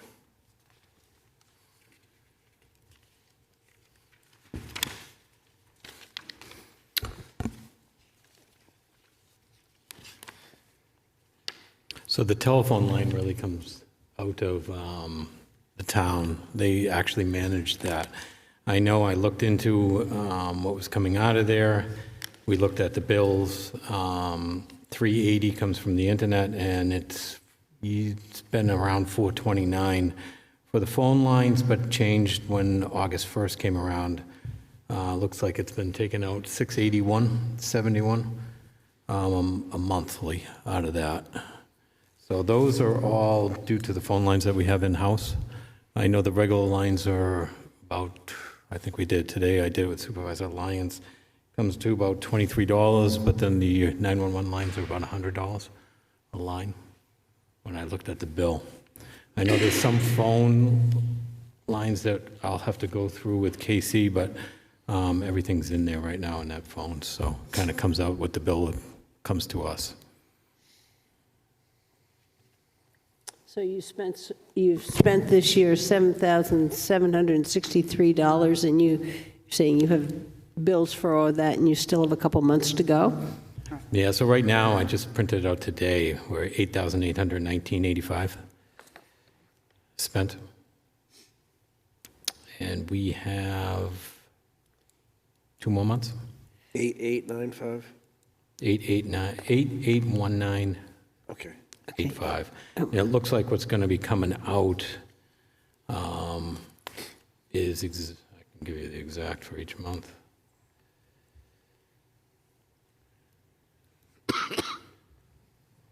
Just about 1,056 a month.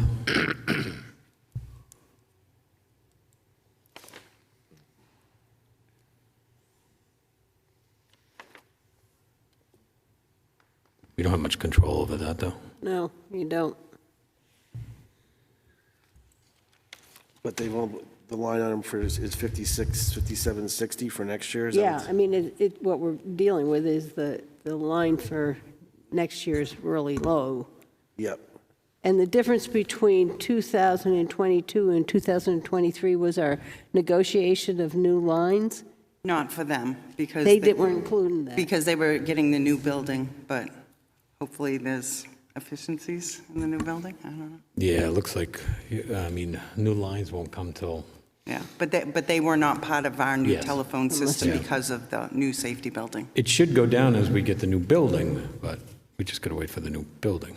Huh, that's not going to help this budget, I don't think.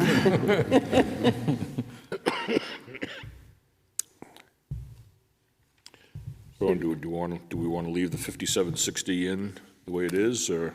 Well, that's what I'm debating. I don't know where other people are. It's not, I don't want to leave a budget underfunded, a line that underfunded.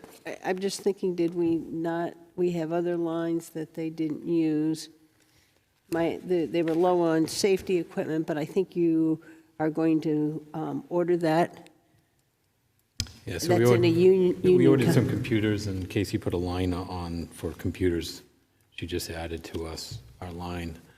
So we spent $4,100 just recently on 2 computers for dispatch. Which line was that, Mark? It's actually a new line. Oh, new line, okay. They were going to use the computer maintenance 432, which has Yeah. no money spent there. Right. And I just thought for transparency, we should, if we're buying computers, put it under computer hardware. So Okay. the 2,900, they may need next year to repair stuff. I was out of hardware money, so they are buying their own 2 very high-end, expensive computers because it's for dispatch, and they need the most robust ones in town. Is that a fair statement? That's exact. Okay, Thank how about we go to this one, professional development, which is one that and I'm trying to figure out whether I want to Yeah, so you guys, correct one, add to one, and you're going to take from another. We have you only have spent $845. so you reduced that by 1,000 already. Did we already do Yes. that by Yes. 1,000? Okay, 2,000. sorry, okay. 2,000. We did by 2,000? Okay. No, we reduced it by 1,000. By 1,000, 2,000. okay, I didn't write that one in. All right.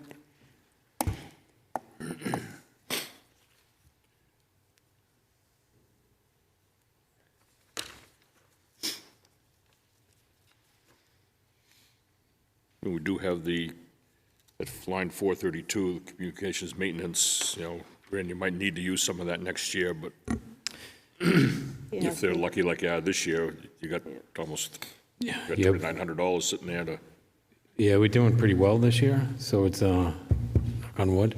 Yeah. that But to if you help look at offset our 5 years from 2018 on, we spent 3,000. 19 was pretty good at 530. 20 was 6,523, and 21 was 1,072. So we just never know. but typically it does get spent. Yeah. And just so we're clear, Casey, that line that was created for the computer hardware, that's at 0 for the 2024 budget, correct? For the 24 budget, yes, it has no history, it'll have 1 PO on it. For 23. For a little less than 5, 4,200, something like that. Yeah. And yes, no budget for 24. Yeah, and that kind of goes for the same as 740 machinery and equipment, so we've been pretty good this year, but in past years, we spent from 18 on 2,280, 552, 3,416.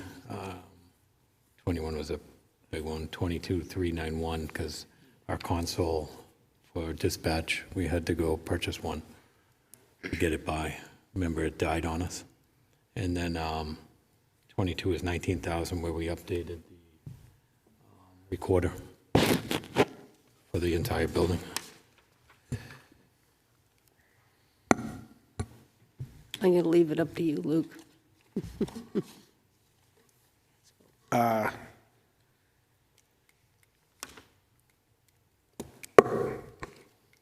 I guess we should put something more in that line item for the telephones. That we're at 881985 right now. Yeah. Yeah, yes, 881985 we're right now. Yeah, it looks like August it went up in price. And that's as of what date? I printed it out today, so it's 10/1 of 23, so we haven't got a bill for 11. 1,056 more per month. Yep. On top of that. Are you sure September's in there? Would September already be paid? Sometimes it comes like a How week or about we two. give Yeah, them another October's paid out. 1,000 there, and then It's they just have not to get the November, rest? December. Yeah, let's do that. I'll move that up to, so it's 8819, so I'll just do $9,900. Oh, I was thinking making 6,700. Yeah, I'm sorry, 6,000, yeah, 6,700. Where's you said 1,065 a month? Is that your 56. 1,056 or 1,065 for the last month? Just divided by. Yeah. 1,056? Which would be 12,672 if it never changed for 12 months.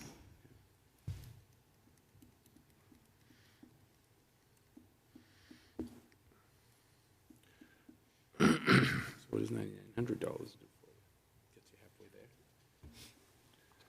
No, it's $6,800. So you've raised it 100, excuse me, your motion is to increase it $1,000. Yeah. Is that correct, Luke? Yes, and I'll second that. We have a motion and a second to raise line item 341 by $1,000, bring it up to 6760. That's what I understand. Yes. Any other discussion? All in favor? Aye. Opposed?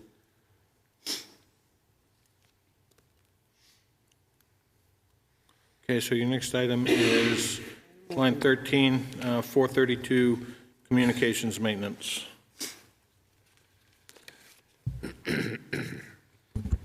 Well, isn't that going into a new line? That is for 2023. There's a $2,900 budget there for communication maintenance for '24.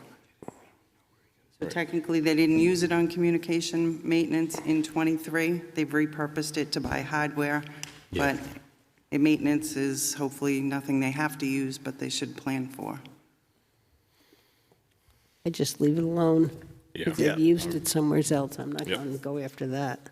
So your next budget is animal control, page 19, line 810, travel and meetings. So I'll help you out with this one. So travel and meetings, we did look at this for the 5-year. So back to 2018, 1,131, and then 19, 1313. We spent 20 and 21. We had a change going into the 21 season, so we're really low in the amount there. It was 431 and 307. So I would suggest, well, recommend if we could just reduce it by 500, put it down to 1,500. You never know what gas and fuel is going to be, and then we can reassess this for the 25 budget. I have, for travel and meetings, oh, it's 2,000, okay. What'd you say? Reduce it by 500 to 1,500. 500. Is that a motion? So moved. Second. Motion made, seconded to reduce line item 810 by $500, bringing it down to 1,500. Any other discussion? All in favor? Aye. Opposed?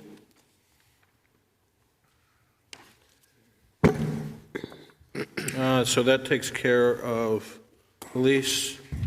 Your next budget is fire rescue, page 4, line 630, maintenance supplies.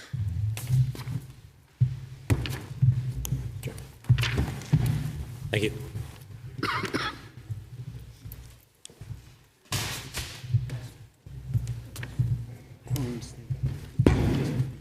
Doesn't make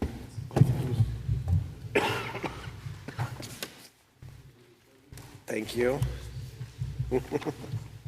Thank you.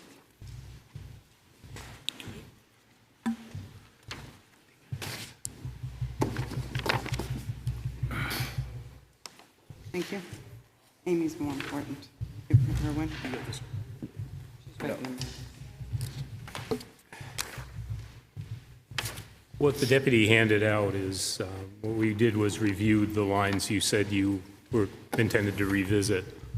Hopefully, we've provided some more explanation of a few of them, and we were able to adjust some lines in the public safety building based on some errors we found in what appears to be an Excel spreadsheet.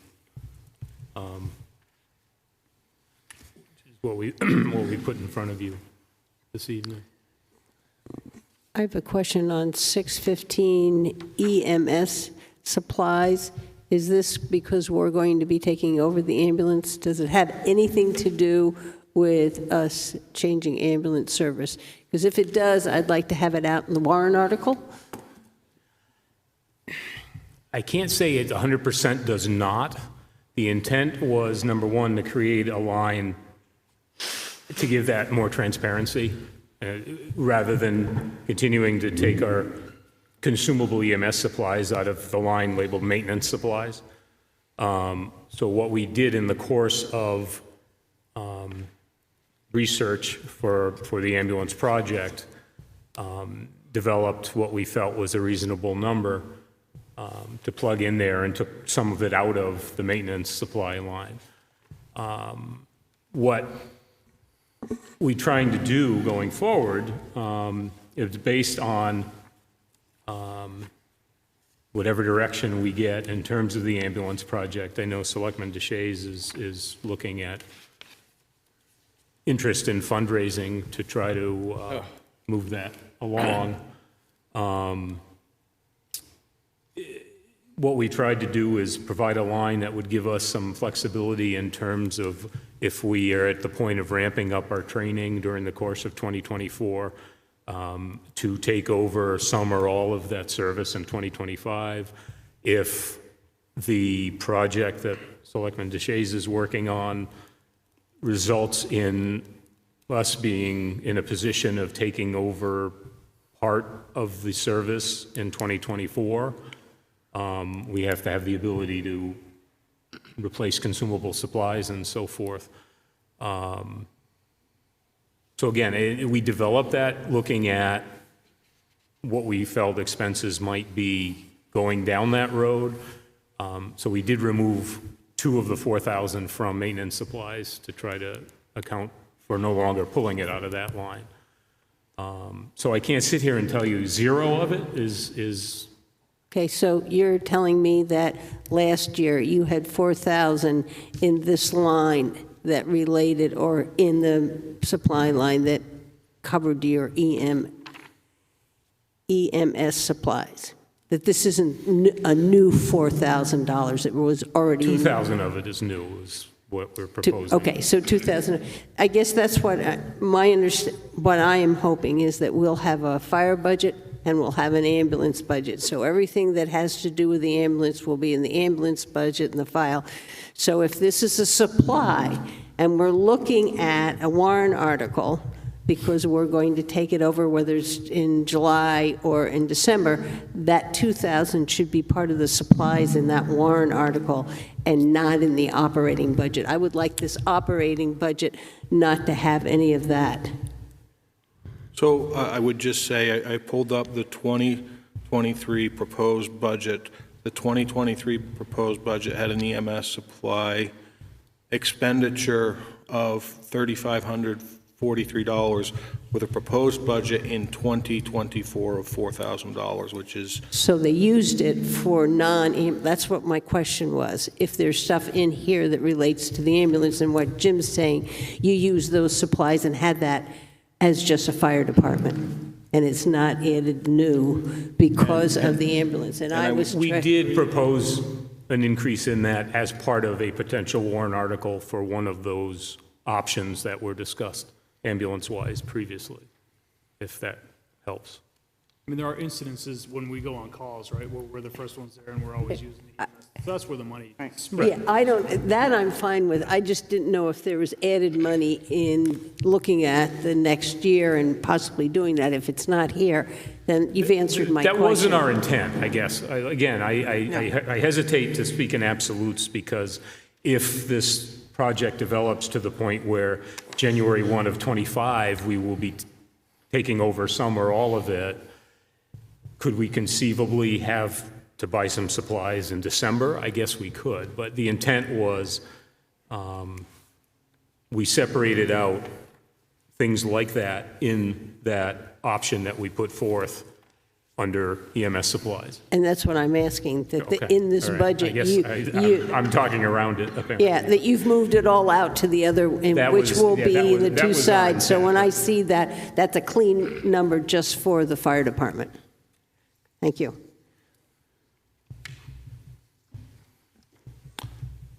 So the other item under fire rescue, just as a note, you had made mention on the floor of a $30,000 reduction, which you then backed off of.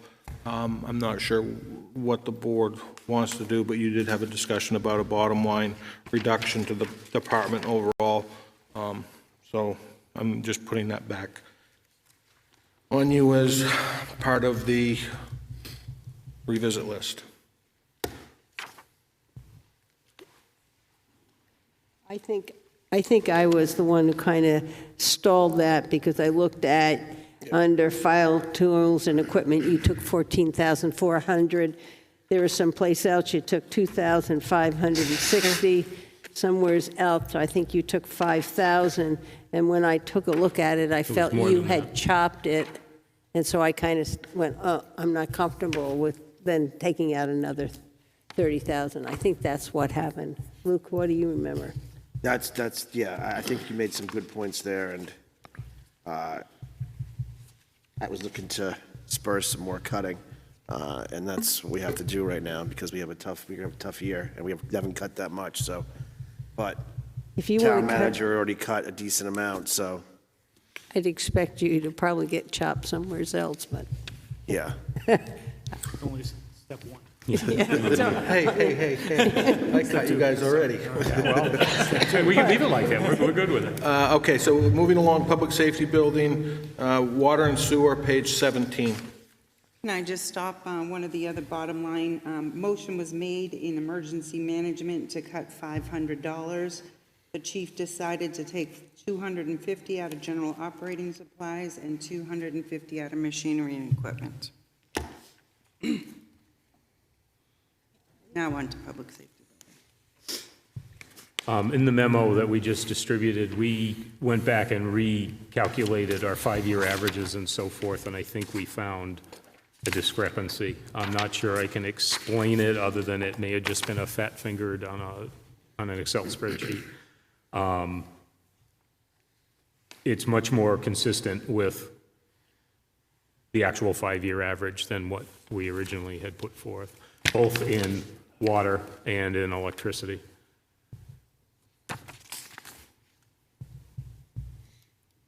Electricity is only off by 1%, and water, an increase of 855 is what he's recommending. You also gave him bottom line budget cut of $5,000, and he chose to take $5,000 out of furnitures and fixtures. Excellent. But you're saying that we could cut down the water to 4,600? I think that's an increase. Is that correct, Chief? It's up slightly. It's up $855. That's what it's up. Okay. Over 23. What we, basically looking at it, it actually triggered some review, and the water division will be at the building tomorrow to check the meter and some other things. We found a rather large discrepancy in the meter for the apparatus bays, to the tune of looking at we typically run in a range, and the month of August of 2023 was 2.5 times what we normally spend, and we can't figure out why right now. Rod's coming tomorrow to try to look at it. Some of it, I think we can attribute to the construction. They're using water in the compactors. They're using water in some spray equipment to keep dust down if it ever stops raining. Nowhere near that volume. He's going to take a look, and we're going to try to see if we can figure out where that came from. But we literally went from 6,000, 8,000, occasionally 8,500 gallons a month to 27,500, and then right back again. So it kind of triggered what's going on here.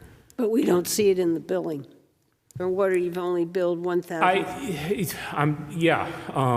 looked as recently as today. I logged into our account because that came up. I remember we were at 50%. We're at 56 now. But I can tell you that the bills were paid last week, so I'm not quite sure. I think there's still something funny in there by what we have. It's what's been spent to date. I have $1,721. And before this book But I goes can tell you the most book- recent meter read was 2nd of October, and it was paid last week. So it doesn't show up here. So that line should be, we should make sure that is as high as it is before it goes over to the Budget Committee. I can only make it as high as he's paid bills. Well, he was saying, I think he was saying it was in October, they paid. And these have not been updated. They will be tomorrow, and off to the Budget Committee they go. But if there's a missing bill or something, So, Tom, you're proposing to change the water 412 from 55.99 down to 46.27? Correct. Yep. from 3772? No, that. No, That was That, what they have 2022 is. actual, I think, or 23. Yeah, No, what's talking in the about the budget proposed. is. The Yeah. the proposed was. $5,599, Yeah. so that's what I said earlier, we want to take it down to 4,627. 27, right. So I make that motion. Okay. I'll second it. Motion made and seconded to reduce line item 412 for the water to $4,627. Any discussion? All in favor? Aye. Opposed? So that's a reduction of $972. And then that really would affect, if that is correct, then that also would, we should take down the sewer. It does not affect sewer. That's the apparatus bay line. We don't pay sewer for that. The sewer is tied to the building, Yeah. Yep. Okay, which didn't change. We did review that, and it didn't change. that didn't change, even though we only have $810. That's all we have at Yeah, the we have end of $810 total. At the end of September. That's what's Yeah. kicking us to make the Yeah, question, is yeah. it doesn't make any sense. That's only 29%. So, Yeah. I know the, Historics are in the $1,300 to $1,400 range. Yeah, 13, 14, yeah, 800. Now you're asking for 3917. yeah. Take 1,000 off. I mean, your history looks like it should be, Yeah, 14, 1500 dollars. yeah, Take 2,000 off.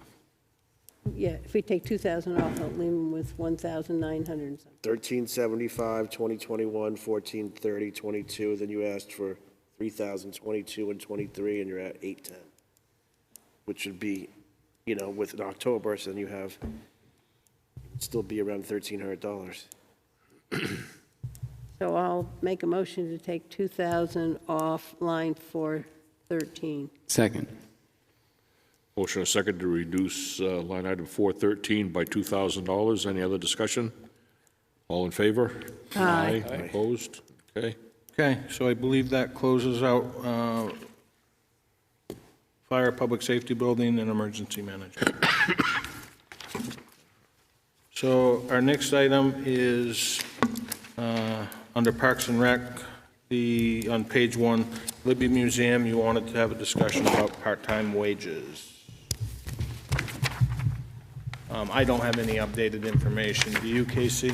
I really don't, but I have an opinion. She had a hard time finding people this year, so she was doing a lot of, the director had a hard time finding people to fill the spot. It is the lowest paid positions in the town.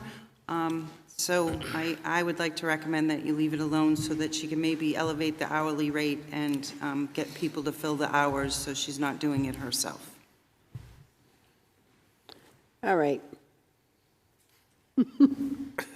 I mean, I think it's hard when you have a very low-paying job to find people. I agree with that. Yeah, and also the job titles, I guess, she said this to me, don't match what they're actually doing and the rate. There's a big disconnect. So Okay. I believe the town manager was going to sit with her before the next season starts and look at job descriptions and try to elevate the pay to be more equal with like jobs.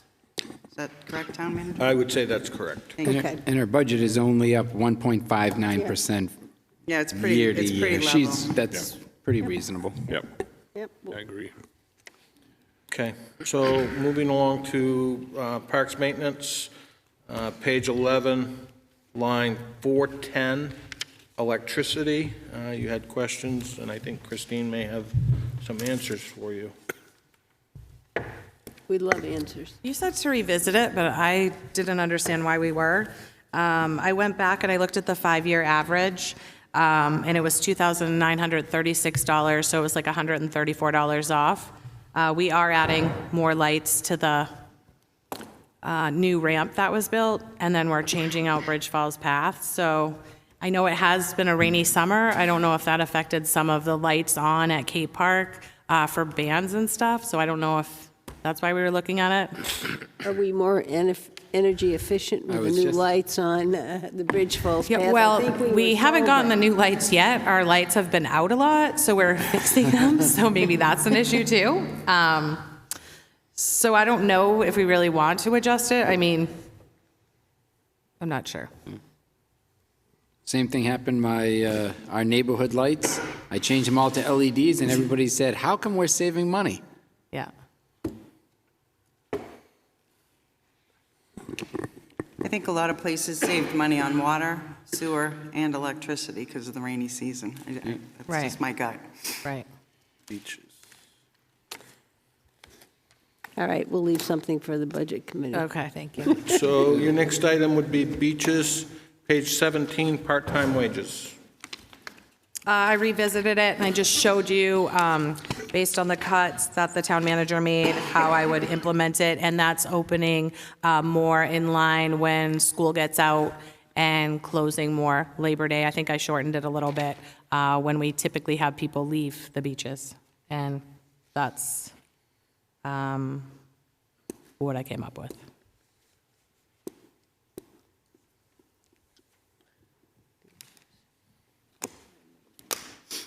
$45,000 actual, 44 this Put it year. down to town manager. 44, 44, 45. Yeah, 70. Still looks high. 70. I have minus 20,000. Well, That would make it 60,000. And we also did not run swim team this year. So remember, we didn't run swim team this year. How much does it cost to run swim team? So it's on there. That is about 10,000. It's the swim coach and assistant, so. And how, did you have a lot of kids take the swimming, pre-swim team? Yeah, we did. We have a lot of, so we hired an aquatics director who can actually train staff now, so we're in a good spot to get more lifeguards. This year, the struggle was we had lifeguards, but not enough, so we did what we could. We offered what we could with what we had. But now that she's able to train staff to be certified lifeguards, we're trying to really push to get more lifeguards so we can offer more. When I was asking about the swim team, did you have, coming up through your swim lessons, didn't you have, you used to have a pre-swim team class. Did you have many kids? We didn't have a pre-swim team class this year. We are regrowing after COVID, just having classes. We did have quite a few people ask after we canceled it because no one signed up for it.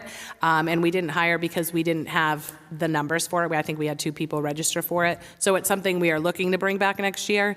I mean, it's hard to say, you know, people say they want it and then when you offer it, they don't sign up or. Brian, to back up what you were asking, the swim team, or swim instructors and 2 coaches, those are just shy of $20,000, which goes in alignment with not running it this year and her numbers. Just shy of Things are 20, close. you said? Yeah. So if you get that program all up and running, this budget would work. Right.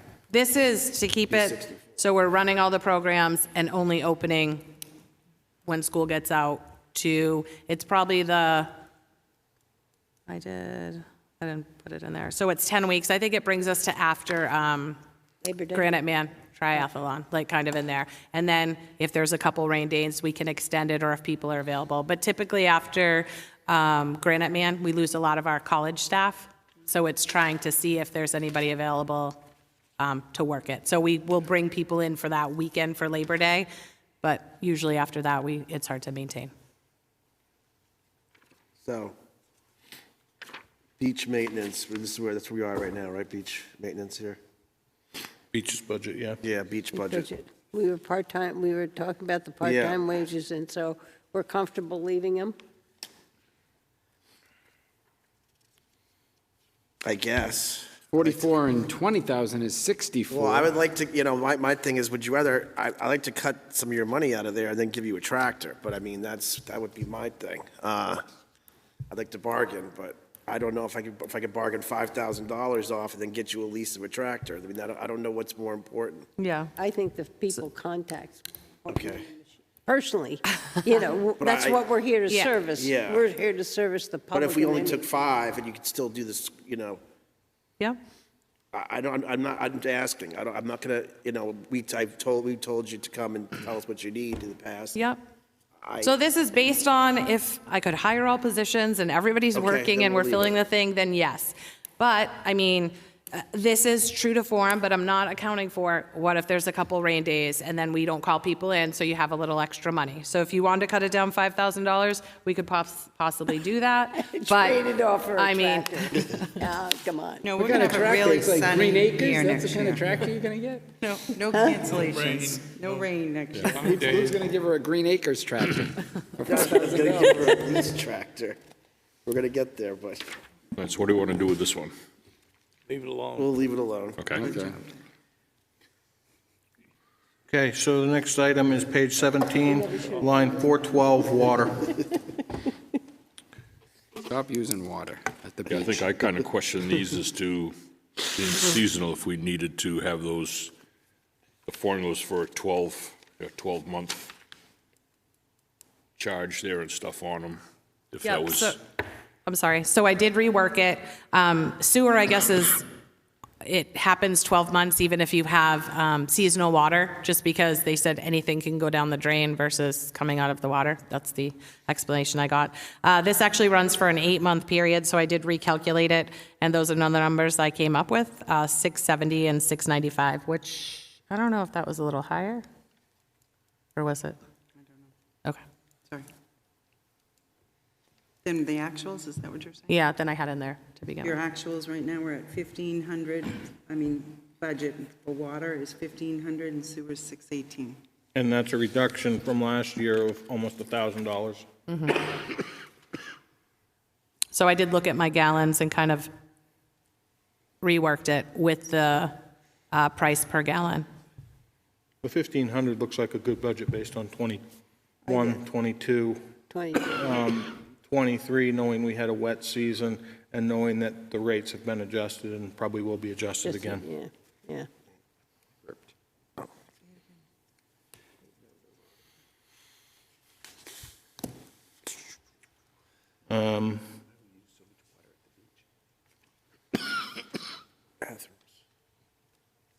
Do you want to move to sewer, or do you have more questions about water?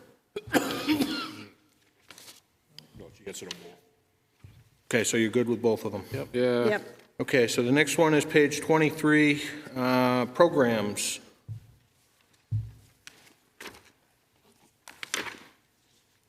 I'm not sure what the, So I think it was two different things. We did move $2,000 out of Abenaki for Winter Carnival and added it here, so that was just a wash. And then I believe, water and sewer again. Linda, I believe, wanted to revisit because of the senior program assistant, new position. I think I had something under building maintenance. Yeah, pavilion. On page 30 or? 23. And we spent nothing. We spent 1,345. And now this year you want $6,992. Oh, yeah. Which one are we on? We're on programs and we're on Building maintenance. building maintenance. I have a note beside it that said moved from outside services. Yeah, 380. Okay, that's what that was. Okay, so this is moved. And you put the money in here for senior program, is that in general supplies? Yeah, so general operating supplies has the program money, and then in the wages has the other portion for the person. This was just showing that I removed $820 to bring it down to $24,177, but then we added the Abenaki programs in this budget for clarity. So it came out of the Abenaki budget, just so the Abenaki programs were under the program budget. Although the senior program assistant is here for a little over $12,000, Yeah. the town manager did decrease the budget by $20,000 for that line item. Wait, he decreased it by 20? Yes. That line item? Or is it, because I have some in wages and some in here? No, that line item. Yes, it says he decreased, and it is underneath the annual wage line. So the department had asked for 70, and then you're down to 62. Wait, where are we now? We're talking about wage, yes, I know that, yes. Okay. Yep, okay, sorry, I thought we were under the general operating supplies. No. So yes, he did Otherwise, reduce that, yes. I did that, and then we went to the wages where he decreased Okay, sorry. 20. This one was a whole rebudget look at, so we're kind of jumping Okay, all sorry. over the place on Yes, you. and this wages, I thought we were looking at taking the wages from the donation? Is I that believe that's- correct? That was, You still need to we have have the to budget appropriate here. it, but we were going to put in A that we note. were going to offset the program by The donation. donation, and so that needs to be put in there. So you just want a note on this one added to the detail. Yeah, or, yes. And then to the revenue, obviously. Yeah, the revenue will come out of there. Yep. That's right, that's how we did it. Hard to remember. No, that's okay.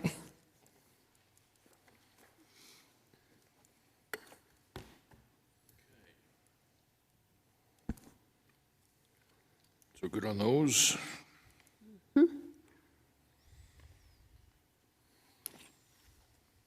Okay, so I believe your next one is Community Center Building Maintenance, page 30.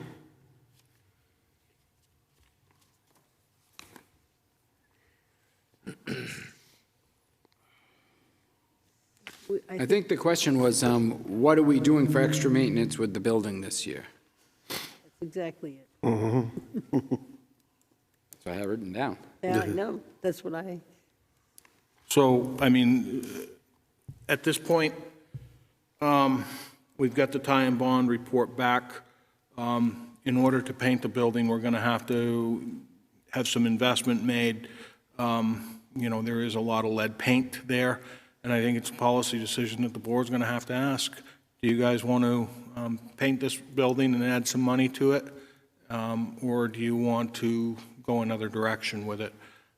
We do have funds in the Building Maintenance Capital Reserve to be able to paint. And I think that the bulk of the work that's identified here in this particular budget is for floor cleaning, waxing, et cetera. Right. And I was going to pull the 985 out of that because we're doing it this year, so I don't think we need to do it next year. And then that's when the painting was brought up. okay. Do we have money, isn't there a capital reserve, a fund for the community center? We do have one. I'm not sure what we need to dive into the purpose of it. I think it's for, I don't dare say right now. It's kind of funny because it says something like fire community something. You know what I mean? Wasn't that the old fire? That's what, yes, it was. And so I just, if you had to do something, I guess my feeling is we are looking at not doing anything for the community center until 2026, 2027. Are there things in that building in order to use it to make it safe? Dave? Well, I think from what I've seen of the building, and you can just drive up to it and look at it, certainly needs to be painted. But the thing I think should be done as quickly as possible is the hose tower sealed up. Those broken windows that are up there, it's just letting rain, snow, and everything else come down in the building, and that's what's creating a lot of that mold that we see and smell when you go in the building.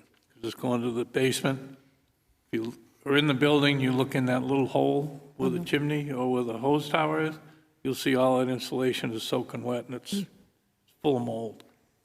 So I think we ought to take whatever it takes, $300, $400, $500 to plywood up the windows, paint them, or at least pre-paint the plywood, and close, at least seal up that hose tower. That would be a minimum, in my opinion.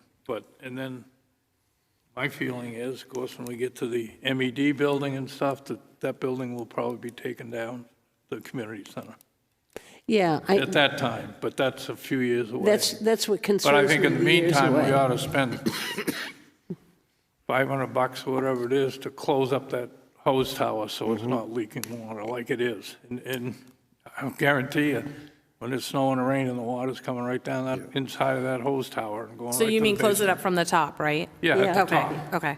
You know those windows? You can see them right from the ground. Oh, All the okay. glass is broken out of them. Okay.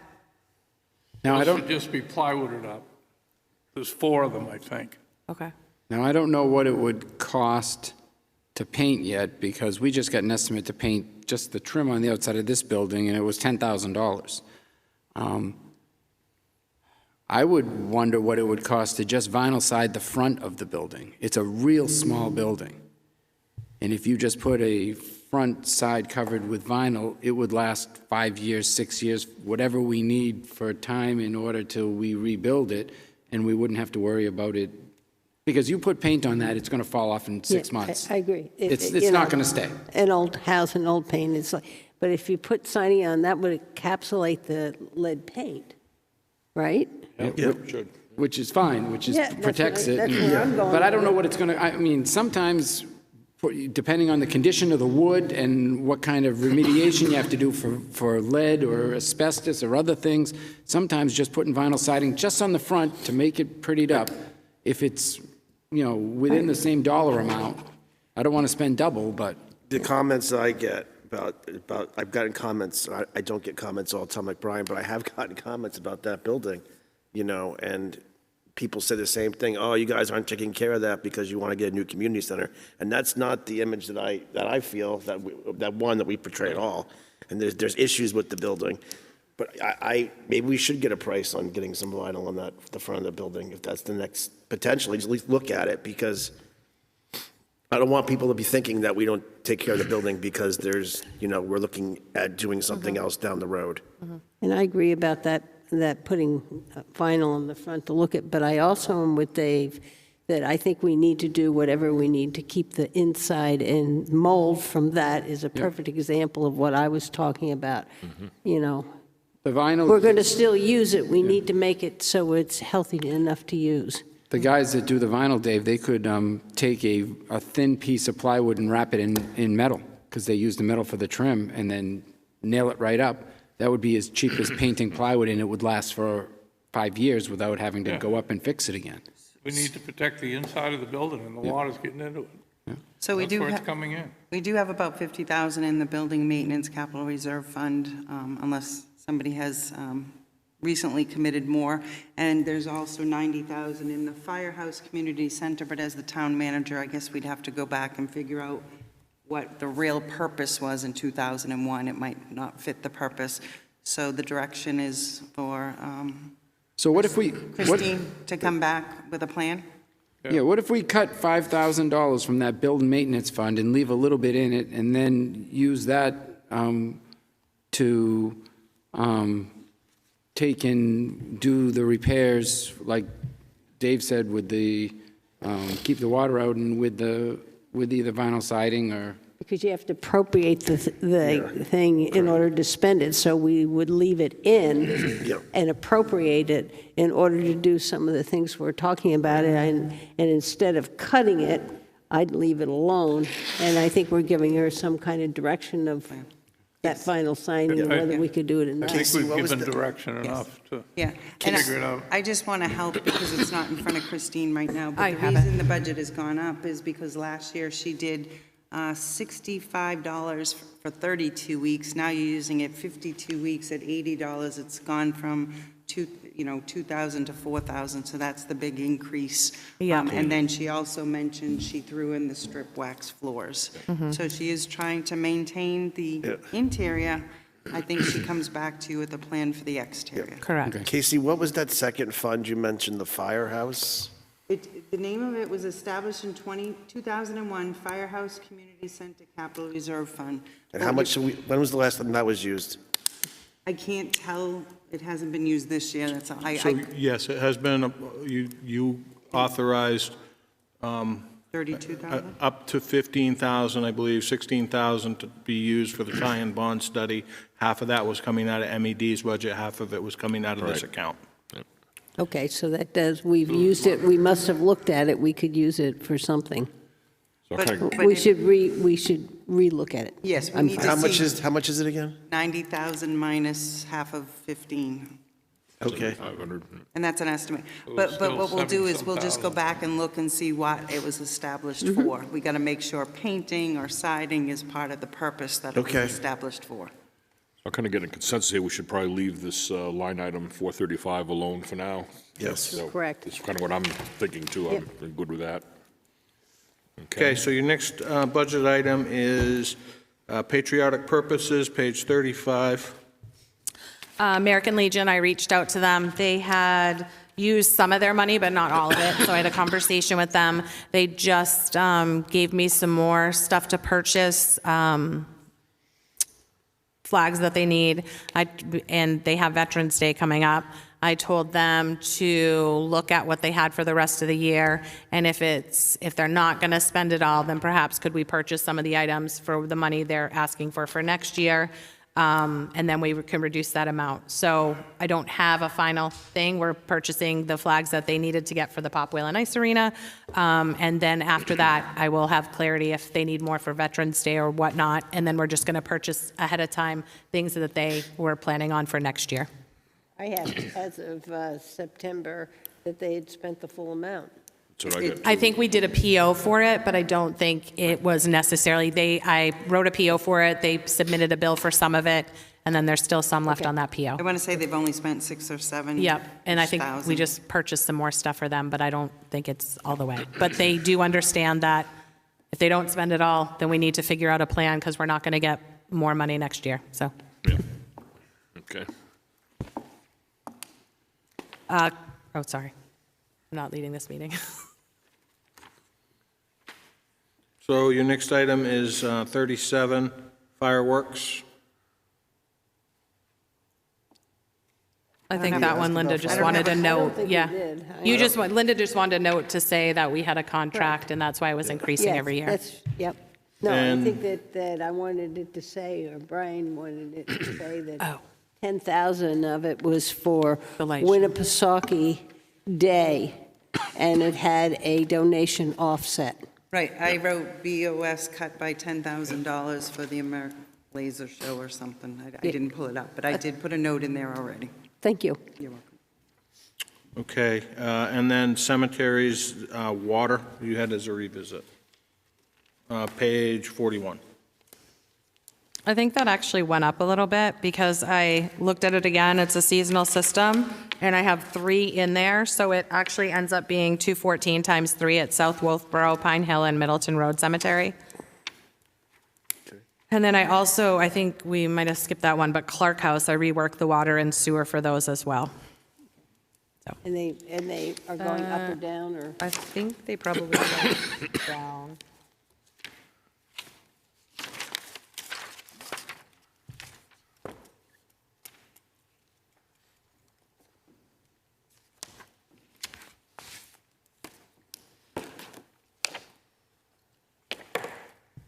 Went down. Water for Clark House was 135, and sewer was 371. And I have those numbers. Did we change those to those numbers?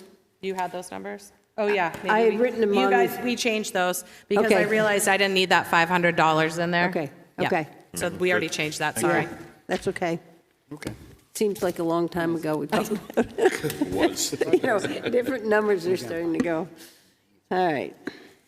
Okay. And you can change it. So the last item that we have listed here,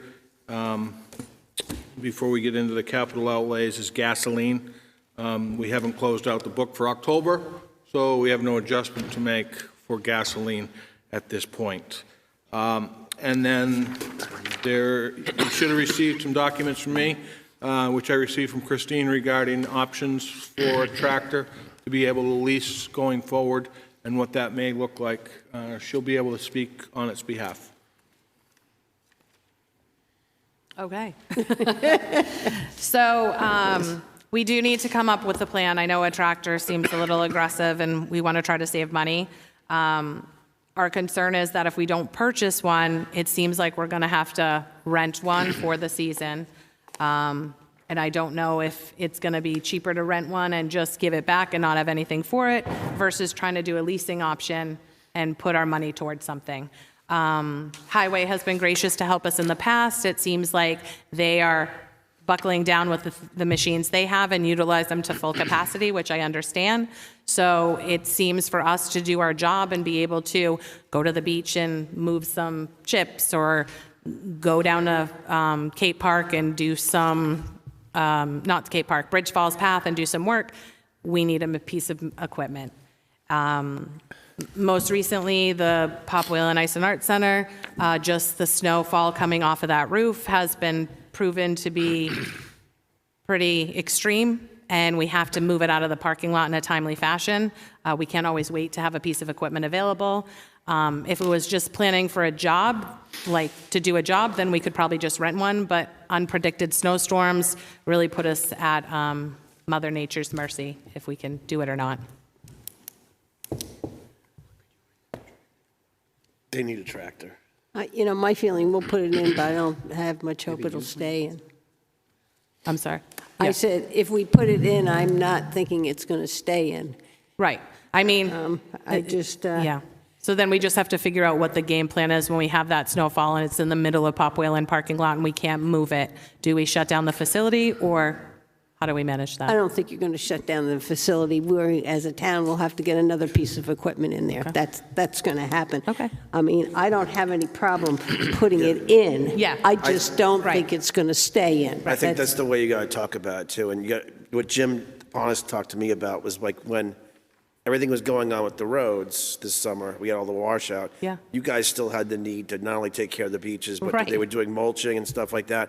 So the things that were normally available to you Aren't available. weren't available to go out and do mulching and stuff like that because they were all gone. They were all out in the field. Right. So I think those are the things you need to remind the budget committee that it's not just make it. I think you got to make it sound more than just a want. It has Right. to be. It's a need in order to do Yeah. our job, really.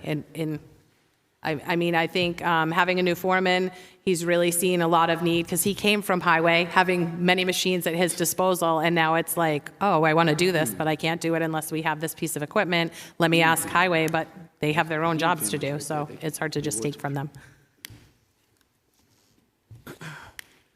We'll see what happens, right? I mean, it's already now in here as a capital outlay, right? Mm-hmm.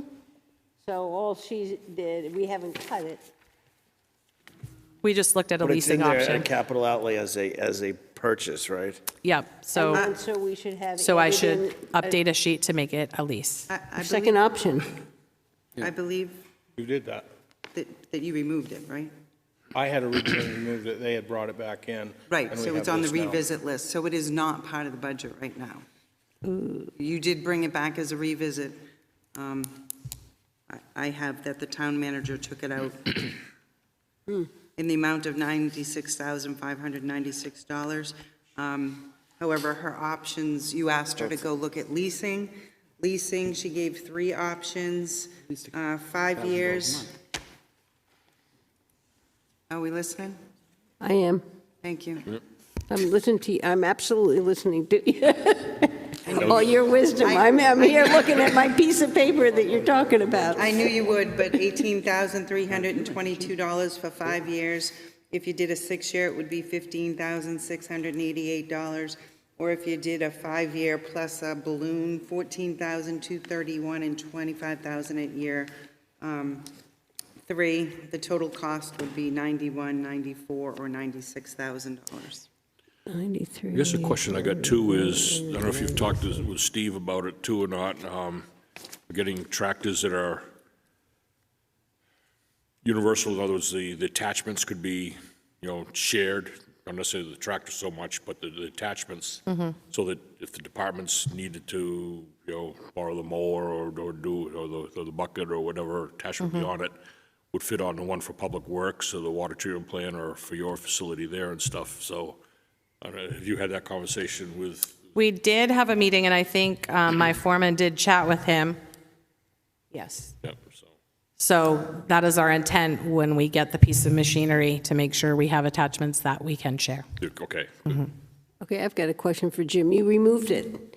How do you feel about putting it back in as a lease purchase? In terms of, we're trying to cut this budget, we're in real lot of money here, so I'm going to put you back on the spot. So there's no question that the piece of equipment is needed. You know, at this point, where you're at, you have brought the budget down 1%. So the operating budget for the general fund is now at 16.9. If we were to get into a lease purchase agreement not to exceed $6,000 a year, is that what the option was, Casey? No, it would be like 16,000. 16,000, yeah.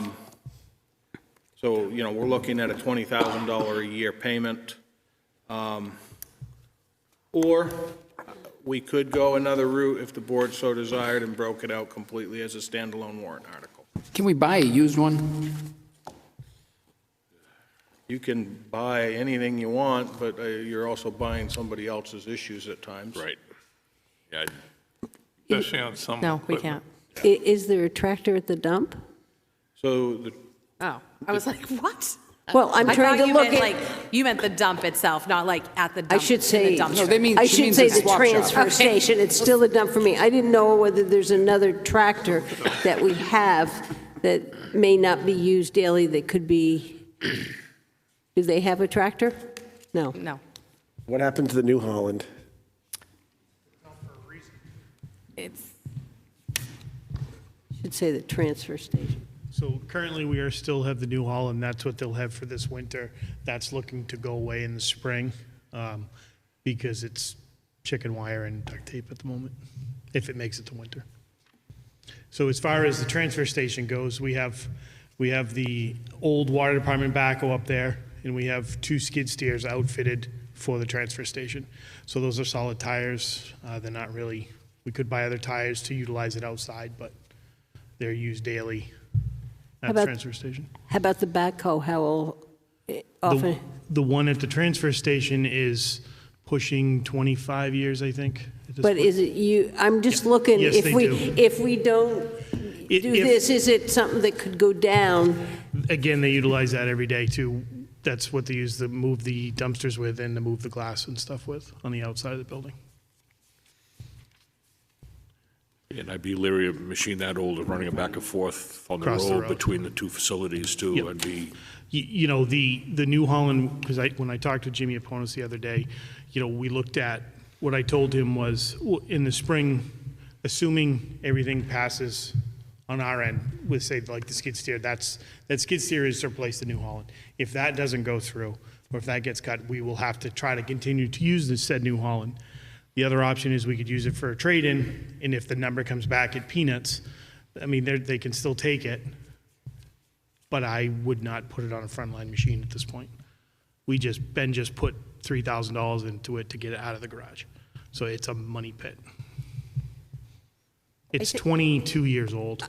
I'm just trying to, know. I hear her need, but I also 100%. see where we are in the budget, and we just got it down below 17, and then we'll just turn around and put it back up. Steve, in your opinion, for how hard they use it, could we find a good used one that was 7, 8 years old for half of the 96? No, I wouldn't do it. Not for municipality. The way they use it and stuff, no. And I don't think you're gonna find one that's in good shape that's 8 or 9 years old. You might get one that somebody bought, upgraded, but to find for the size that they're looking for and the needs, that their best bet is to get a new one, without a doubt. Whether it go lease purchase or straight buyout or however that's deemed. With what they do, they need one.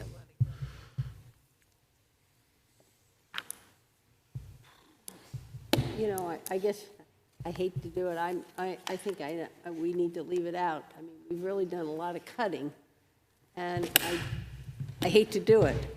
And I understand, and I hope that there is another machine that can do it. But, you know, I'm not sure, we only got to 16. The voters aren't going to pass it if it doesn't get down enough. Would you be willing to have that, as Jim pointed out, maybe put that on as a standalone warrant article with a lease purchase? Let the voters have a say, well, they have a say anyway, but as a separate, We're recommending it. right, yeah. And We'd then have to our vote will recommend it. show on that, obviously. Well, I'll look at that when I look at the other warrant articles. Okay. I mean, fair, I that's feel fair like I'm dealing with a lot of expenses here Yeah. and trying to get it within some kind of range, and this doesn't even have a new ambulance service in it. Well, gotta have a we could leave it for the voters, and we don't have to recommend it. We don't have to not recommend it. We No, can we have just, to put something in. Yeah, but one or the other. One or the other. Yeah.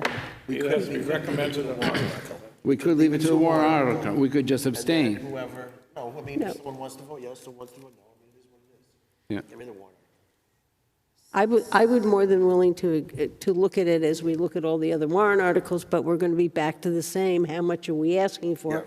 And we can put this in there. I'm more than willing to have it added to the list that we look at. Yep, Okay. That I'm more than willing, but we're going to have to kind of figure out, what goes and what doesn't go. Yep. So when we approach it that way, we'll add it to list to look at, to consider when we do our warrant How articles. about that gives you part? So it's a warrant article revisit. Right. We'll move it to a warrant article to deal with when we do warrant articles. Great, just got to get it on a list somewhere.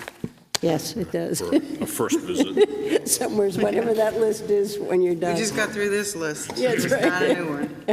Okay, do we have Casey, any? before we go too far off of that capital outlay item, Yes, which we- may make them reconsider, did you have a sacrificial lamb that you wanted to put out? She did. Oh, I thought I did, didn't I? Yes, you did. Uh-oh. Okay, but first I do have one bit of bad news. So I have, our math is coming up the same, but the agency was on the list, but it wasn't in MuniSmart, so that Okay. is not a good motion. Am I clear there? It was on your spreadsheet. That's because correct. it was a request, but it wasn't in MuniSmart, so we technically are not cutting out $5,000. Oh, So, sorry. I hope it still keeps us under, We're at 17. 17 on the dot. That's why I knew when he said 16.9, so we're agreeing there. so if we take your 8 out, Which I haven't, well, that was just general fund is 17. So if you look at the number I gave you on this page today, or Jim did, right? yeah, I was looking at the 8, that you were going to take 18. Yep, but no, 17.1 up here is now gone to 17. Yes, You have cut out a total of $136,150, and that's before we talk capital outlays. okay. So I can pick Jim's up, nodding, so okay, my math has been checked. okay. But you're going to sacrifice something here now. I did, yeah, I will. Yes, so I had requested, we're going on to capital outlay at this point. The first capital outlay is IT. It's something called Power DMS or Power Policy. It's a software that would allow us to have policies all in one place, has good revision control. Police already use it, so it was only going to be for town hall and, rec and everyone else. I put the budget in for $8,000. It came in at $9,560. With the state of the budget and the state of my resources, I am willing to withdraw my $8,000 request right now. I'll make that motion. Second. Motion made, seconded. Any other discussion? All in favor? Aye. Opposed? Thanks for your consideration next year. And thank you for being willing to do that. Be one of the sacrifices. And the next one I put I in, think we should, because we need more data. and that's fine, but, so the next one I would put in by an ex-fire chief, he recommended that I should have a clean agent extinguish system in the IT room downstairs where all our, everything is. And I put in a quote of $16,500. I have been speaking with the gentleman. I then also learned that we should probably have this same system in the town clerk's office where all the records of the town are. She has a sprinkler right now and probably should have a clean agent extinguish system. So without a clean quote, and this number might double because it's now 2 areas, I only asked you for 1. I will sacrifice another $16,500. Boy, you're helping us out. I'll make that motion. Second. Motion made and seconded. Any discussion? All in favor? Aye. Opposed? So I'll continue. The next one on page 10 is a water hydrant replacement. I really can't speak to it other than what it says.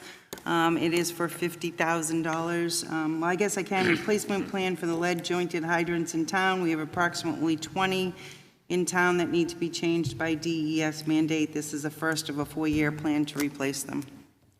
DS mandate requires when, how, and why. They require that by October of 2024, we complete the evaluation. Is that correct, Steve? And then from that point, we don't know, is my understanding. Yes, we have to have a plan in place to replace all of our lead stuff. We don't have to replace it, we just have to have a plan. So we could cut this in half. How much is the plan? Well, for 20, so our, what do we have in there, 5? We had 50,000, I think it was 5. So it's 5, so it's looking at like 10 grand per hydrant. So we have 20 hydrants. Now, I will say, some of those hydrants are in the road replacement plan. So depending on if we can follow suit with that in the lead vintage water main replacements, some of those hydrants are included in there as well. So could we do half this year? I was thinking. It Half- shows we're making. Let's do half this year and half next year, so. If I may ask, do it in increments of 10. Okay, so 10 times, what is it, 10? So either 20 or 30? 20. 20. Just do, yeah. And this is coming out of the whole general operating, I mean, the operating budget number, but it was being funded by water. So you're aware. Okay. So you're taking it down by 20? We're taking down Is that what you 220. said, 20? Take it down 220, so take 30 out. Oh, good, we're gonna remove 30. That's right. Is Okay. that a motion? Yes, so move. And seconded? Second. All those in favor? Aye. Opposed? Thank you. The next one is on page 13. It is the Clark House Museum Engineering. This should stay. I think so. We've got to do some work in that building.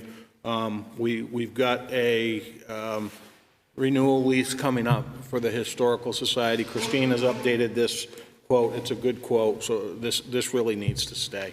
It doesn't get any work done, but it gives us a plan. But we've kicked this thing down the road many years. Too long. I Yeah, it's think- time. Yeah, I agree with you on that one. 10 more, okay. Okay. All right, seeing no movement. The next one is the skid steer for $98,000 on page 27. We did rework this. Your paperwork's going to say $50,000. The $50,000 was to come out of water. We put in a new line item that said 50 from water and, 49 from water and 49 from Public Works Capital Reserve Fund. Don't look so sad. I'm not sad, I'm happy. I like you guys. It might be one of the only ones that stay standing. Why should he be standing? Well, Okay. I don't know how long I need to be up here. Stay there, one more. So what was the percentage from water? I did 50/50. 50/50. I believe 50/50? they asked for 50/50, so 49,000 from the Public Works Capital Reserve Fund and 49,000 from water. And we moved this to urgent. That's right, that's what I've scribbled on mine. Right, And we send me changed the too. number. So are we getting a Hyundai, a Ford, or a Cadillac? No, it'll be a Kubota. to go- Depending on the bid. Depending on. Again. It'll be, yeah. So is it a Hyundai, a Ford, or a Cadillac? Between Ford, we can't afford Cadillac, but we're Okay. good on the Ford stage. Okay. Coyote makes the skid steer now, too. I know. So trying to stay with I know, I'm really kidding. similar makes, Yeah. similar, maintenance, similar, all those things to make, pick up make one phone call for parts, all those things. One breaks, you know when the next one's going to break with the same kind of thing. Yes, and, try to, over time, get it so that Ben Stocks, doesn't have to have a million different filters for things. He can Yeah. have, But don't they have different filters on different models? yes, but depending on how usage and Yeah, I got you. Yep. It's And probably what- one of the few things I know about a car. And like we talked about this, you're doing this too to, to be able to utilize the attachments and Correct. stuff for all the different departments and. Yeah. Yeah, that one you know, makes- depending on how Yeah. Parks and Rec shakes out on their machine, if they stick with, I know Jimmy was looking at, I think he was looking at John Deere, and he was looking at, looking at Kubota. Front hitches are different. John Deere has their own, Kubota Right. is universal. So how they shake that out, I went over that with him. That was things that he didn't know, so to try to go that route. Yep, that makes sense. Is there any cost benefit to getting it? Are you renting something now or anything, or? So we did rent a skid steer this summer. Right now, the water department doesn't have anything at the plant. Okay. So they actually have a lawnmower with a snowblower on the front. Yep. And they use that a lot, and then the rest of us pitch in to go up and help dig their stuff out. They hire out mowing. We hire out mowing for the dump and the cap. So this machine will utilize that as well. So it's less rental. here's a tough one. Throw a number at me. How much in other expenses will this save us? How about 9 p.m.? The number I'm throwing. Over in 1 year or over the 1 course of year. its life? Just 1 year. A guess. We're not going to hold you to it. It's just a guess. I will say probably, I'm sorry? You're not going to hold them to it? No, I'm going to say probably 12 to 16,000 range. a year. Yep. So we're looking at a break even Yeah. of 8 years. 6. When do you retire? Me? Just I've got a long way to 16. go. 19 or 18 years and 11 months. And what's the life expectancy of this thing? So I have it on an 11-year replacement plan, like everything else. Okay, so if it lasts 7 years, then for 4 years, we're in the positives. It'll last 11, so the goal will be, it'll pay for itself over the course of that first 6 to 7 years. Then we'll have some recoup time, and when we get rid of it at the 10 to 11-year mark, it'll still have some value to it for a trade-in to move forward. Yeah, And that's how I've tried to set up everything. Yep. So it's an easier pill to swallow when you realize that it is saving you some on the backside. Yes. Well, it is for me. I can't speak for you. All right, one more for Steve. On page 31 is the dumpster replacements for 20,000. He did check this off as desirable. Yeah, it's got to go. I mean, well, I'm. Can we get one My dumpster? guess is they're all Sure. going to go. We can do whatever, again, this is to go towards, Is that 2 dumpsters for 20? yes, Okay, so could we get one this year and one next year? sure, absolutely. What did you say? This is one? This Take it to is, split two one this dumpsters. year, one next year. it doesn't say 2, but this is 2? Yeah. Our existing? Okay, So the goal is to get us towards one. Yeah. independence. Right. That's good. Okay, let's get one, so $10,000 motion Is that to a motion? reduce the CIP Public Works dumpster replacement to 10,000. Oops. Brian? I'll second. Motion and second to reduce it down to $10,000. Any other discussion? All in favor? Aye. Opposed? All right, the last one. Lost the page number. It's page 44.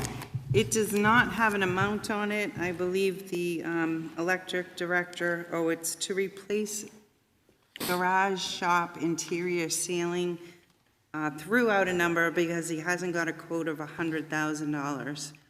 If we were to remove this, and I haven't spoke to the town manager on this, so I apologize for the thought that just popped in my head. If we remove this from the capital outlay right now, we'd be at bottom line 9.9, and when I say remove it and put it as a warrant article, you'd be at- But they have I mean, this will not affect the tax rate. It's coming out electric, so. No, but Yeah. conceptually, it brings the increase to 9.9 Yes. between all budgets. Yes, so this is the number that's going to be in the operating budget number, this number.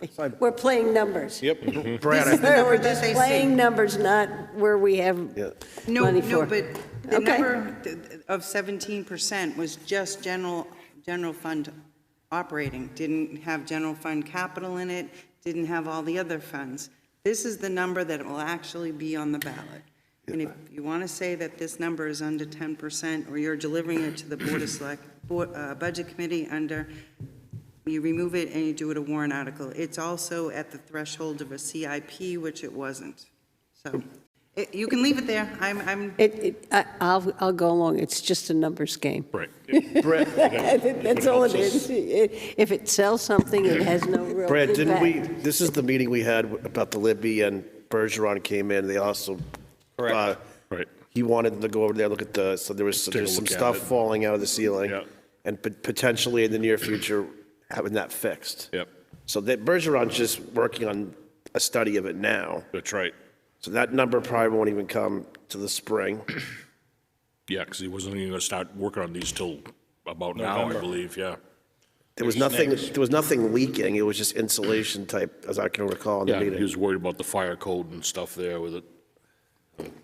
And we've got the capital reserve account, which we can do. I say we cut it. I cut the whole 100,000 out of there. Motion to cut the whole 100,000. Yeah, just move it, and let him put it in his warrant Sure, article. if he really needs it. Because for it's this going to year, come or out we of can push it his, to next year. out of his. Can I just ask which warrant article which capital reserve fund you were referring to? This one, I thought he page was talking 44. about the Libby Museum. He was No. talking about the ceiling at the electric. Yeah. I was Yes. off. Yeah. Yeah. One on page 44. Cut the whole thing. If Barry needs it, he can But put it there's in no his capital warrant reserve article, or he can wait till the following year. I mean, it's been like that for buildings, how old? I think the hard part with this one is when Bergeron dives into it, there may be some consequences of these upgrades as far as fire suppression. So you might need fire suppression there, too. Yeah. Possibly.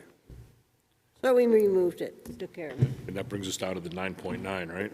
That's the bottom. Did we vote yet? You are delivering, No, we didn't vote yet. if you're finished with the budget tonight after this vote, you would be delivering 9.9%. You've done 330,650 cuts, That's what I had. which is just slightly lower than the town manager, so that's pretty impressive. Let's remove it. Is that- I already seconded it. You said it. All in favor? Thank you, Brian. All in favor? Aye. So just as we might revisit that for warrant articles, is that correct? Yes, ma'am. Is that Put your- it on the list. On the and list, we yes. We can have the same kind of issue there. I think we should at least consider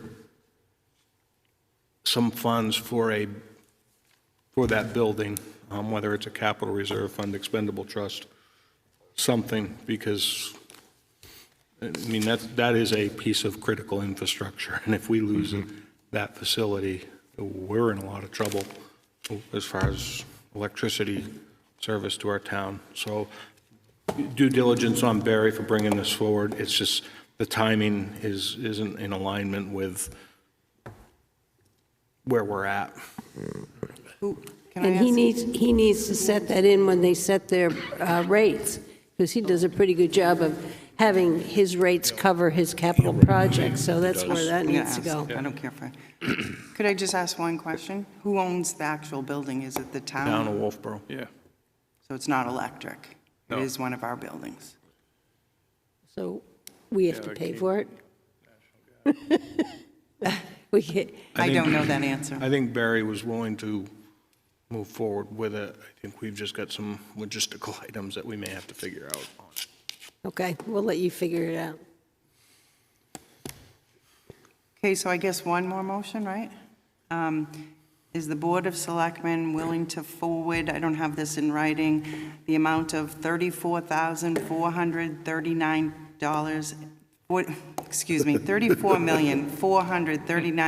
$34,439,005 operating budget with capital outlay to the Budget Committee, or forward it to the warrant? So moved. Second. Been motioned and double seconded to move that amount over to, that Casey just read off. Any other discussion? All in favor? Aye. Opposed? So we'll Thank be you, Casey. feverishly building Budget Committee books tomorrow. And probably a couple more days, but you won't be here. We do plan on getting the budget books and then an electric budget book done this week to hand off to the Budget Committee. And also back to you with all the edits that you made tonight. That's all I Okay. have to say. So we're all set with budgets? I believe so. I have one thing under other business. Right. At the Thursday, October 26th Board of Selectmen's meeting, it was stated that the new climb trail was flagged, which implied that the bridge had been confirmed by the town. After further investigation, I found out that the new climb trail from Filterbed Road to Abenaki had not been flagged and confirmed by the town as required in the July 6, 2023 agreement between the Single Track Alliance and the town. Therefore, I move to remove the Single Track Alliance bridge over the stone wall on the new climb trail from Filterbed Road to Abenaki and to reroute the bike trail around the stone wall. The rerouted bike trail must be flagged and the town must agree to the new route in writing. Second. Motion second. Any other discussion? Yes. My discussion is this. I looked into it like Linda looked into it, and I would like to make a statement that I want to take it just a little bit further. If the trail wasn't flagged and a representative didn't walk the trail, then they actually built the entire trail without following our license agreement. So this is just food for thought going forward, because this shows another circumstance where even when there was a written document on what needed to be done, it was not followed. Okay, any other discussion? All those in favor? Aye. Opposed? Thank you. Do we have any other business? Any public input? There's nobody on. I would just add schedule coming up. We next meet the 9th at the Abenaki Lodge. The 8th begins the Budget Committee meetings at the library. I won't be there. And then we dive into it feet first with the library, at the library again on the 14th as far as budget meetings. We tentatively have a Board of Selectmen's meeting scheduled for the 15th as well, which I will not be in attendance at. And then follow up. So the 9th is at Abenaki? The 6th of December will be the next meeting follow-up where you'll discuss the outcome of Robin Acres. Robin Acres. Right. Jim, on November 1st at 9:30 in the morning, there's a meeting at the wastewater treatment plant, correct? That's correct. Has that been noticed, or how many board members plan on It hasn't been noticed attending? as a board meeting, no. How many board members are planning on attending it? I'm planning on attending Yeah, it. and I was. I think we were the two notified. That's all I had. Okay. I So just you wanted to make aren't sure, gonna I be just wanted to there. make sure that nobody else wanted to attend, because if 3 showed up, yeah. Okay. I just have one question. We're going to meet, Jim will be there on the 9th. Based on how well we do with the warrant articles on the 9th, we may want to try to meet at another time, other than, it's just the 15th you have the trouble with, right? We may want to think about whether we want to move that to the 16th. And I would say we do that based on where we are with the warrant articles. I have 6 o'clock on the 9th, or is it going to be 6:30? 6:30. 6:30 6:30? at Abenaki. Yeah, the only problem, Linda, is we have Budget Committee on the 14th and the 16th. Okay. The 22nd is Thanksgiving Eve, so, we may have to, we could do something on the 20th, or we could hold a meeting on the 29th. I just think that we should leave it open to the thought that that's usually when we have to get the warrant articles, at least the ones we're going to move forward and start looking at what's going to be bonded and stuff. And if we can do it all on the 9th, that's fine. I question whether we'll get through it all on the 9th. Yep. So we'll know on the 9th anyway. We'll make that Make that decision. decision. Yep. We could look at the 20th or the... Okay, anything else? If not, And entertain. I just have one comment, Sure. sorry. I did speak with the Department of Revenue on Friday. We still have some outstanding issues with them. We're waiting anxiously for the tax rate, so I'd need to meet with you briefly to get that approved also when I do get it in my hands, so. Yep. We'll be glad to meet with you then. So would Brenda. I'd entertain a motion to adjourn. So move. Second. All in favor? Aye. Thank you, everybody.